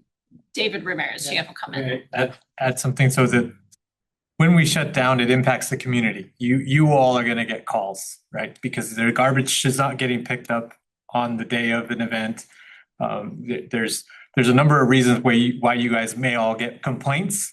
And so this puts the framework so that when there's impacts to the community, you know that we didn't just go willy-nilly about making a shutdown decision. There's a documented way that you all can communicate to your constituencies that, you know, this is why it was shut down. So it really is just having a protocol for you all to know why something happened, why it shut down, when you get a call that it was thoroughly thought out and you've been all made aware of how we're going to address it. So we're not approving the policy itself, we're approving the authority of the GM to shut it down when necessary. We're establishing clarity. Okay. Really is what it is. So like Anthony mentioned, a manager may not feel like they have that kind of authority. And so this policy grants them the pathway to make a call. Got it. And so we're making a policy and also at the same time informing you all that we may be making decisions at this facility as a public resource, as a utility, if you will, that affects the community. And that's what we really want to be transparent about and let you know how we're going to make decisions so that you're all informed when and if it does happen. And this is all worst case scenario stuff. So yeah. Two questions. When was the operation established? 60 years ago? Yeah. Nearly 75. 60? Almost 75 years ago. 75 years. How many days have we been shut down because of the stuff we just heard? We've limited access, but more recently things have seemed to get more extreme. How many days have we been shut down? 0 days. So 0 days in 75 years. yes. Okay. These are all really good things and they're potentially could happen. But isn't that why we have a general manager to make decisions when he believes, because from our standpoint, we don't, at least I don't feel comfortable on establishing when things could get shut down. The general manager does it daily, et cetera, et cetera. And I think with this item is we're clarifying that we are putting it in the general manager's hands. Is this just information for us? No, we are voting on this. It's an action item, but we are addressing the fact that they have done a lot of work into identifying what are the potential reasons we would need to shut down and recognizing that they have their own process and protocol that they will follow. And so we are acknowledging that they've done this work and that we are putting it into the hands of the general manager to make the decision. But like when the general manager gets his list of to-dos for the year, there's 150 different things. One of them is this kind of stuff. Yeah, maybe I can add some clarity as somebody who's been here in those extreme events. And I can tell you there is a element in the decision-making of impacting the customers, impacting the residents. And so I have seen in the past that keep us from shutting down. That concern that we're going to impact people's garbage is not going to get picked up today if we don't stay open. And that attitude or that desire to get things done and be a service to the community has kept us from a full shutdown. And so this is making it clear that we have I just am concerned that for 75 years we have not. Now maybe we should have one or two or a few of those times, but we have not ever shut down. And to be careful what we're establishing here. And operating management is here day in day, 24/7, and they have the feel. And that's what part of their job is. I think I can Absolutely add. correct. I think I can add a little bit of clarity. We haven't had an existing policy that directly says that. We all But agree. we haven't had according to what I hear here, we have not had an existing situation that it required shutdown. The decision hasn't been made. No, but the decision by operating management has been made not to shut down. There's been a decision every day, keep it going, keep it going. And I'm not saying that maybe there's a few days or a few, periods that should have been, but for 75 years, 365 days, it's a lot of time. It's a lot of time, and that's a lot of risk absorbed by the organization. So I think that's the element that may be missing in the discussion. Kind of like when you get out of bed in the morning, there's a risk of what's going to happen that day. Yeah. And there's a risk at the shop. And that's why we have operating management on site, ready to go day in, day out. Director Paduri, you have your hand up. Yes, thank you. So I think workplace safety, emergency preparedness, these are all part and parcel of any organization. I'm actually surprised that we do not have this in place, and we've been working away 75 years without such a policy in place. So I'm supportive of this action, just generally speaking. I would also say that while we're stating, this is obviously going to come back to us. It's still like getting to a point where we're deciding what to do. So there's room for improvement as we move along. But I would say this is not just a general manager and Felipe kind of procedural kind of item. This is really what happens when an emergency occurs if Felipe is not there, if the directors are not there. If a certain kind of MRF facility, something is happening there, what is the immediate reactive procedure that somebody needs to follow at that MRF facility itself? So I think this is going to be a broader kind of angle where the entire staff needs to know. I know like community is always there, but really workplace safety is going to be number one.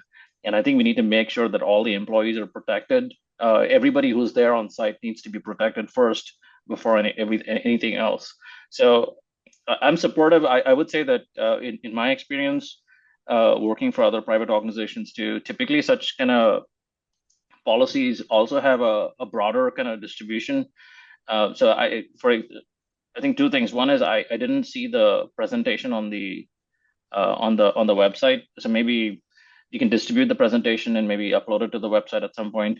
But more importantly, I think when we get to a point where we're reviewing these things, this needs to be propagated and kind of provided to all staff members. And it should ideally be uploaded on the website too, so that somebody is able to access it at any given point. So they know like to go to a certain page if it's at a certain location, etc., on what to do next. And finally, I would say that this is kind of like comes down to security in some sense, and it's also security in the very room that you're in.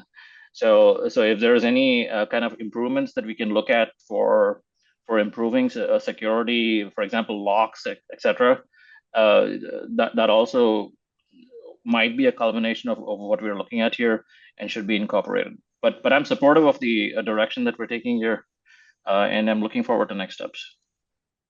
And if it's all right, Chair Shirley, we didn't present the actual procedure today. We presented a concept. The actual procedure is 42 pages long, and it encompasses many of the things that you just discussed, and also a lot of the other concerns. This isn't just a ReGen issue. This is an industry issue. Landfills stay open.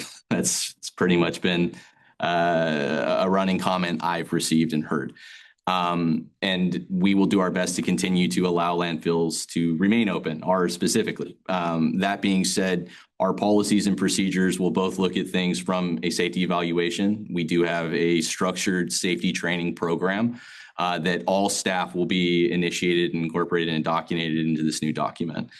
Simultaneously, love the idea of full transparency for both the board and the public into what this policy is.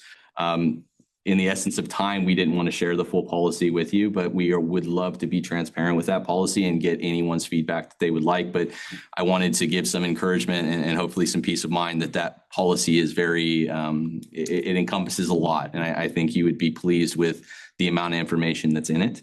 That being said, we are just looking for the authority for this process to be put into place. We understand checks and balances. We don't want to put this all on the general manager. The general manager isn't there. This policy will dictate alternates. If those alternates aren't there, there is now a next step for authority to be made. It should be a little bit descriptive in the memo, but we can of course elaborate that for the board at any time they would need. Thank you, Anthony. Director Byrne. I think it's important, looking back over 75 years, how this organization has become much more sophisticated. Lots of different dangerous things potentially going on that weren't there 75 years ago. And at some point you go like, we need this. Absolutely. I think that a lot of that is in response to the improvements that we have made, but a lot of it is just the dynamic of the environment that's changed. 75 years ago, interactions here were a lot different. Customer expectations were a lot different. The political dynamic was a lot different. When those things change, your safety risk footprint changes as well. And we just want to make sure that we are in step as that thing evolves. Our safety policies are proactive, not reactive. And hopefully this authority will allow that to be accomplished. Anthony, I just want to say how I appreciate how detailed you are, and with all of the areas and identifying all the risks. I think anything that we can think of proactively will always help us whenever we get into that situation. So, so I appreciate the work and effort that you put into this. Thank you, Chair. Thank you. All right, we'll take this up for public comment. Any public comment on this item? No? Okay, we'll close public comment. Bring it back to the directors for a motion. Move approval. All right, we've got a motion by Director Dury. Second. Second by Director Byrne. Any further discussion? Seeing none. Okay, we'll roll call vote, please. Director Askew? Director Barber? Director Blackwelder? Yes. Director Byrne? Yes. Director Garcia Arzola? Director McKee? Yes. Director Pedori? Aye. Vice Chair Delgado? Yes. Chair Shirley? Yes. Motion passes. All right, thanks everyone. All right, we'll move on to staff reports. We have our 2030 collection franchise planning update. Zoe. Thank you, Chair Shirley and members of the board. Good morning. Wanted to provide again a monthly update for our 2030 collection franchise planning efforts. So I gave an update at last month's meeting that we are in phase 1 of the process. We're working with HF&H consultants on behalf of 7 of the 9 member agencies represented here that are currently served by Green Waste Recovery. And we're in phase 1, which is the public and stakeholder engagement. We've met with the prospective, 5 prospective and 1 and the incumbent hauler as well to receive presentations from them. We've also contracted with a survey firm, Probulski Research. Some of you may have received a postcard that looks like this in the mail from your city or special district, encouraging residents to fill out the survey, give opinions. And so that has gone out. We're currently still taking feedback as a part of the residential survey. We also have, in next week, 3 different community meetings that will be all virtual. I think it's Wednesday, Thursday, and Friday, the 24th, 25th, and Tuesday, Wednesday, Thursday, I believe. My birthday's next week, and I don't even know what day it is. Anyhow, the 24th, 25th, and 26th, we have 2 evening meetings and 1 midday meeting to try to hit people at different times of the day and see what works for them. So encourage attendance if you're interested to hear back from residents who may not be part of the survey process, willingly to come and give the feedback at these community meetings. I will note that the meeting on February 26th is going to be English and Spanish, so we'll be able to hear from a wider audience in that particular meeting. We're also beginning to engage with multifamily property owners and managers from each jurisdiction. Their needs are really very different from a single family residence. So we're making sure that we're including them in this process and making sure that we're hearing back from them in terms of what they may need from the next franchise agreement in 2030. And then lastly, we're also engaging with commercial customers. We're doing that through chambers of commerce, business districts, and associations, that sort of thing, to hear what the commercial property owners or commercial property customers may need from the next hauler. And with that, I'm happy to take any questions. Thank you, Zoe. Any questions on this item? Yeah, Director Blackwelder. Yeah, I had a phone call yesterday. And it turned out it was from an agency that was working on behalf of Green Waste to find out if I'm happy with Green Waste. So I got to tell her about all the things that we've been doing and going through. And, they want to know the size of your cans and all this other stuff. So I guess that's part of it. It was 10 years ago when we brought on Green Waste, right? A little over 10, yes. And that was not Green Waste calling you directly. That was part of the survey firm. So this is an independent survey firm. But yes, they're asking a lot of questions about the current contractor satisfaction, that sort of thing. So they weren't hired by Green Waste? They were not hired by Green Waste. They were hired by ReGen as supporting the 7-member agency. It seemed like it's specific to Green Waste, and the opinion I had regarding the service I got from Green Waste and all the aspects to, like their little stickers. If you have more garbage than normal, you put a little sticker on your bag and have extra bags out there to pick up, or batteries, things like that. Yeah. But it was only just seemed like I asked her if it was Green Waste, and she said that they hired them to do it. So maybe she had a heavy accent of something. Okay. Thanks for that feedback. I appreciate that feedback. Yeah, a lot of the questions are related to Green Waste services because they are the incumbent hauler. But questions like about bulky item pickup or battery, that sort of thing, could also be transferable to a prospective hauler in the future. How much are you utilizing those services? How much are you aware of those services? That type of thing. So, just trying to gauge overall satisfaction and also use of the programs to make sure that we're building a franchise agreement that is going to be utilized, not overutilized, not underutilized, but kind of hit a sweet spot there. And we're not paying for things that maybe aren't being used. I will say that I took the survey online, and I was really happy with the questions I asked, and it kind of got me thinking of like, oh yeah, we should be having that service, so we don't have, like, it just got me thinking a little bit broader than just if my cans are being picked up on time or whatever. So I appreciated it. Great, thanks. All right, and then we've got the report on the Technical Advisory Committee from January 14th. Yes, and I'm actually going to invite Kristen O'Hara, our communications manager, up to join me on this particular topic today. So I'll be giving a report on behalf of the January 14th Technical Advisory Committee meeting. The first item that we discussed had to do with CalRecycle JACE compliance evaluation notices. So in late December 2025, 6 of the member jurisdictions received notice that they would be evaluated by JACE. JACE is the enforcement agency of CalRecycle that is monitoring your compliance with SB 1383. So those notices basically were a really nice heads up to let you all know that that the evaluation process would be coming, and it would be coming fast, and there would be only 10 days between receiving the official notice and responding.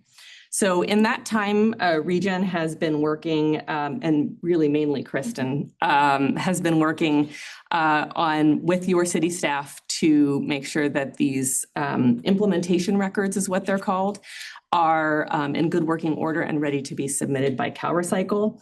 She has led training sessions for your staff. She's filled out many of the elements related to SB 1383 that are programmatically handled by ReGen as a part of our MOU. And really been working one-on-one also with many of the staff members. So I'll say that there's many portions of this implementation record that we and Kristen is filling out directly on behalf of your member agencies. There's 2 very specific spaces where we need the member agency staff to fill out. That has to do with enforcement of SB 1383 and recycled paper procurement happening within your city or special district office. So Kristen's made that very clear in many of her training sessions, and is working, like I said, hand in hand. But this process is the work of 5 to 6 years of everything SB 1383 under the sun. It's us being able to give a report card to CalRecycle and say, look at all the great programs we've developed. Here's how they're working, and hear from them as to their effectiveness, I guess. So with that, I'm going to hand it over to Kristen. Oh, sure. I'd just like to say all of your staff have been really engaged, and that I'm seeing people show up that haven't historically attended our tech meetings or subgroups, and the sense of urgency is there, and they understand the importance of being enforced upon by CalRecycle. And so everything that we've presented to you related to SB 1383, like the edible food grants, the lid flipping activities occurring within your community, all of the engagement we also have with the existing haulers, I'd like to thank Jose. Bessie has been a true partner. It's not just us and staff, it's also Greenways. They've been incredible. So we've been working with Jace, and we've been assigned a representative from Jace who has been here before.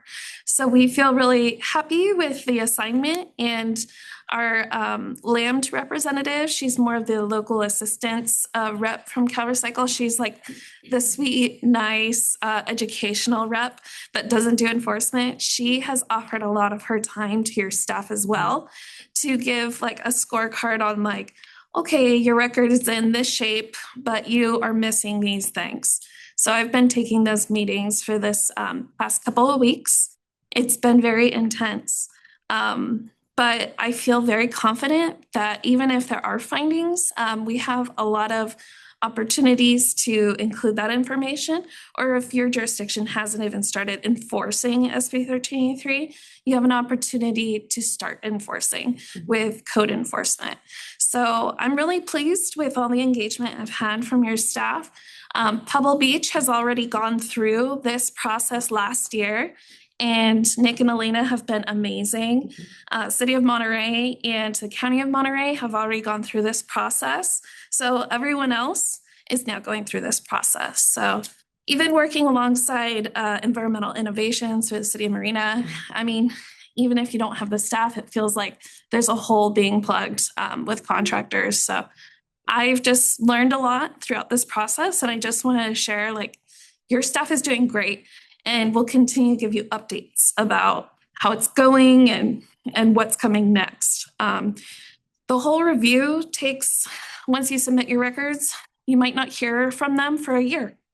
So it's kind of like a wait and see, like, did I pass, the bar or something? You don't know for a long time. And then they come back with recommendations. So we're trying our very best to just take credit for all the activities we have been conducting on your behalf. And it brings me a lot of joy, because when you see it all in one report, it's like, wow, no wonder we're so tired. Like, we've been knocking these things out. So I just want to say thanks to Zoe, thanks to Felipe, and thanks to you guys for your leadership and giving me staff time that I know they're needed in a lot of different ways. So just want to say thank you.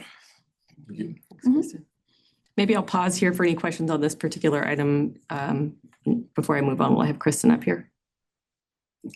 Okay. Thank you, Kristen, for that. Appreciate it. So those reports are due next week, end of next week. We're still diligently working. Next item we discussed at the TAC meeting was a new law, SB 1053. This is a carryout and pre-checkout bag requirement law. It went into effect January 1st, 2026, and this is a law that pertains to grocery and retail stores that require that now carryout bags are to be recycled paper content for a minimum charge of 10 cents at checkout. So this is making sure the different businesses in your area are switching over from plastic to paper, and also pre-checkout bags are compostable.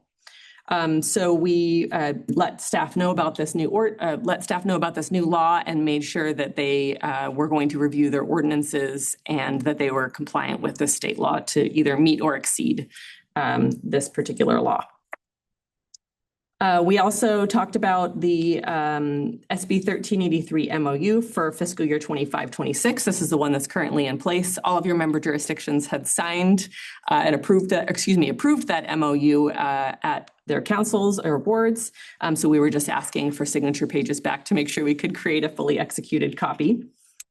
And lastly, we heard from Green Waste Recovery from Bessie as a part of the Green Waste team, and Jose was present as well, regarding the 2026 Public Education and Outreach Plan. This is an activity that Green Waste puts together every single year. They put together an annual plan talking about their outreach and education efforts to the community. Each quarter, they create a theme that they're going to be focusing on. And that theme is woven into newsletters, postcards, truck signs on the side of the trucks. There are corrective action notices that may be left behind at the carts when someone's done something incorrectly to help change that behavior at the curb. And program announcements and invoices. A new thing that they made us aware of this year was a new mobile app that Green Waste has. So that's a nice resource for our community as well. Encourage you all to download it if you're Green Waste customers. And all of these items are not only done per quarter, but they're also done per sector between residential, multifamily, and commercial. So you'll have one newsletter for each quarter for each of those different sectors. So we just received that plan and staff was able to give feedback to that 2026 plan. With that, that concludes my tech report. Thank you. All right. Thank you, Zoe. Questions? It took me by surprise that about what you said about the paper bags. So is this a major shift, like going away from the plastic bags to paper? That's just like it was a major shift to go into the plastic reusable bags, right? And get them to be thick enough to be able to be reusable many times. Yeah. So it's a shift away from that back to, so we'll only see paper bags in supermarkets. Correct. Yeah. So pre-COVID, there was a law that talked about needing to have paper bags or reusable bags. And then during COVID, there was concern around the safety of people bringing in reusable bags to a grocery store and potentially contaminating an area. And so a loophole was created that made reusable thick plastic bags allowable by retail establishments. So this is a law fix to that loophole now that we're kind of past that concern around contamination, that also restricts those thick plastic bags as being part of the reusable element. So people can still bring in their reusable bags. They can purchase a bag of 10 cents or more, depending on what your local ordinance is. But those thick plastic bags or even the thin plastic bags will no longer be allowable at grocery or retail establishments. For at the checkout stand, you can buy them wherever you want to buy them. Yes, you can buy them. And so there will be still reusable bags available for purchase, kind of more of the stronger, thick bags available for purchase. But I think where the loophole happened was there's thicker, flexible plastic bags that were brought in during COVID. Those will no longer be allowable. Okay, so do jurisdictions have to look at their ordinance and make sure that it's changed if needed, so it's updated? Correct. So it's updated to either meet or exceed this state law. And I'm happy to share, there's a great page on CalRecycle's website. If you just type in SB 1053 CalRecycle, there's a great web page that talks about all those requirements. All right, you have in parentheses or quotes compostable. So are these paper compostable? Well, I guess these are plastic compostable. So there's two different pieces. There's the checkout bags, which need to be paper. So that's the ones at the checkout as you're purchasing. And then there's the pre-checkout bags, which is like a produce bag, for example, is no longer allowed to be a thin plastic. It has to be a compostable plastic. Okay. Picking up a lot of litter, the compostable plastics break into a zillion pieces. And it's kind of frustrating when you're looking at it from a litter perspective. It's worse to have a compostable bag in 10, 15 pieces than it is to have a bag. Yes. Anyway. Thanks for that Right. feedback. Director Blackwelder. I haven't used them yet, but I bought the little vegetable bags that you can use, so you can still use those, right? Reusable? Yes, reusable. Yes, please. Okay. That's excellent. All Well, you're reusable way is the ahead of best the option. Way ahead of the game, and I don't. Yes, you are. Thank you so much, Zoe. Appreciate it. All right, and lastly, we'll move on to General Manager Communications. Thank you, Chair. I'm gonna try to narrate these a little shorter than what I have. We did have media coverage for ReGen and 3CE partnership. Really looking at as a positive aspect to keep our community power within our own community with 3CE. So you guys authorized us to enter into agreement with 3CE to deliver 17,000 megawatt hours. We got highlighted. Thank you to Director Schultz, Director Ramirez, who helped with KSBW coming out to the facility and narrating the story for ReGen Monterey. We also had a site tour for CSUMB Osher Lifelong Learning Institute. CSUMB's Osher Lifelong Learning Institute brought their class made up of students aged 50 and older who enjoy lifelong learning to find an intellectual connection to ReGen to learn about our operations and how to properly recycle and compost. Also, 2026 Artist in Residence was introduced. ReGen Monterey is celebrating 10 years of its Artist in Residence program this year by welcoming 4 students from CSUMB Visual and Public's Art Department for a fellowship at our agency. The competitive program selects senior students who scavenge materials from material recycling facility and from the Last Chance Mercantile to transform it into a culminating art institution scheduled for May. This will be the largest cohort in the program's history. I also want to thank Franco Guzman for all his coordination and efforts putting it all together for ReGen Monterey. Landfill Design Services Project on November 10th, 2025, staff issued a request of proposals for a qualified engineering design firms for the 2026 Landfill Design Service Project.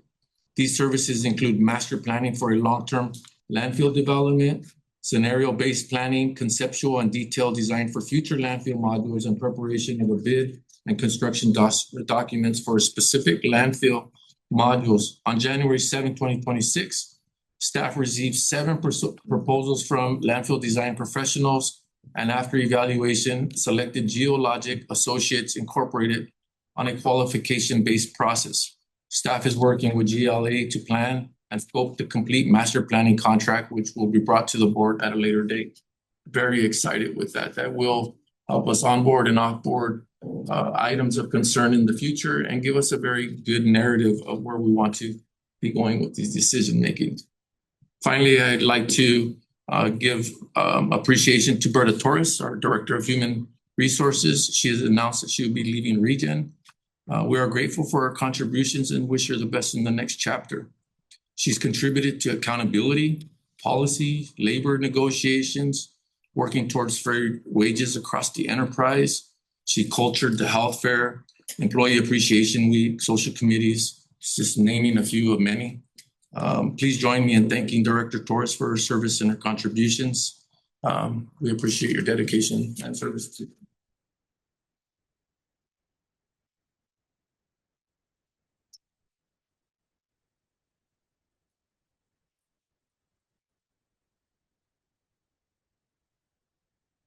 If I can just say a couple words. Yes, I'm excited. I'm moving on to a new chapter. It's been a journey. My experience here has definitely been in education. And I am so grateful for having been part of the ReGen team for as long as I have.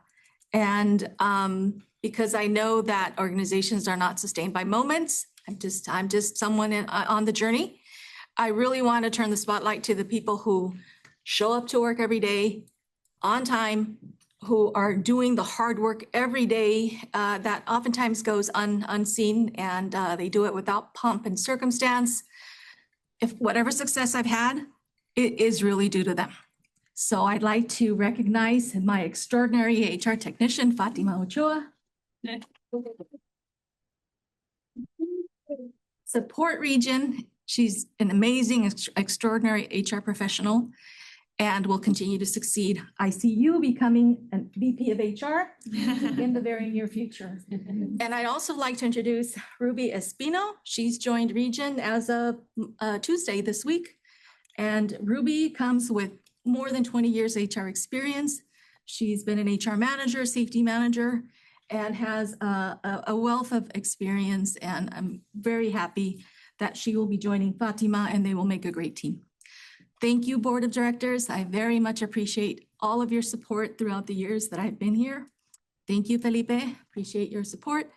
And all the previous leadership teams that I've worked with.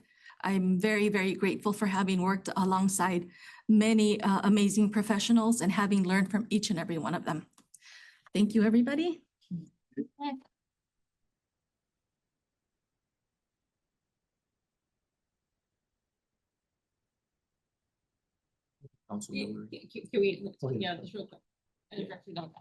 I wanted to take a moment, Berta, to thank you for all you've done. You mentioned that you're one of a series of people that have moved through here. I think you're also a good ancestor. You know, you've left this place stronger than it was, human resources wise. You've done a lot. We're different now than we were when you started in some important ways. And so I think of you as an ancestor, and the future, your future descendants will benefit from what you put in place for them. Thank you. Yeah, Berta, you've done, you know, you're such a perfect person for an HR position. You're so detail oriented. I remember being here and knowing that we were covered because of your diligence. And so I just want to offer my appreciation and really wish you the best. Thank you. Okay, I think we have one more. One more item. Yeah, one more part of the general manager's report I want to flag for the board members wearing your hats as representatives of your communities who may have vehicle impact fees about some new legislation. So vehicle impact fees are sometimes adopted by local communities in order to recover some of the cost of damage done to local streets as a result of the collection trucks, the garbage trucks rolling down your street. And so some communities adopt a vehicle impact fee, which then is used to fund pavement repairs for that damage. There was a case last year that challenged the city of Redlands vehicle impact fees, and the court concluded that that community's fees were prohibited by the vehicle code. Senator Laird is sponsoring SB 922, which is proposed legislation to confirm the intention of the legislatures that the vehicle code not prohibit those fees, that is, allow those fees to proceed. And so for at least some of the communities represented on the dais, your vehicle impact fees represent hundreds of thousands of dollars per year in funds that you use to repair your pavement. And so I encourage you to talk with your legislative advocate about whether your community might want to get behind and support SB 922. All right, thank you very much for that information. Are there any board communications from those who are left? Nope. All right, then I'm going to go ahead and adjourn this meeting. Thank you very much. And our next meeting is March 20th. So everyone have a great month. Thank you. Thank you.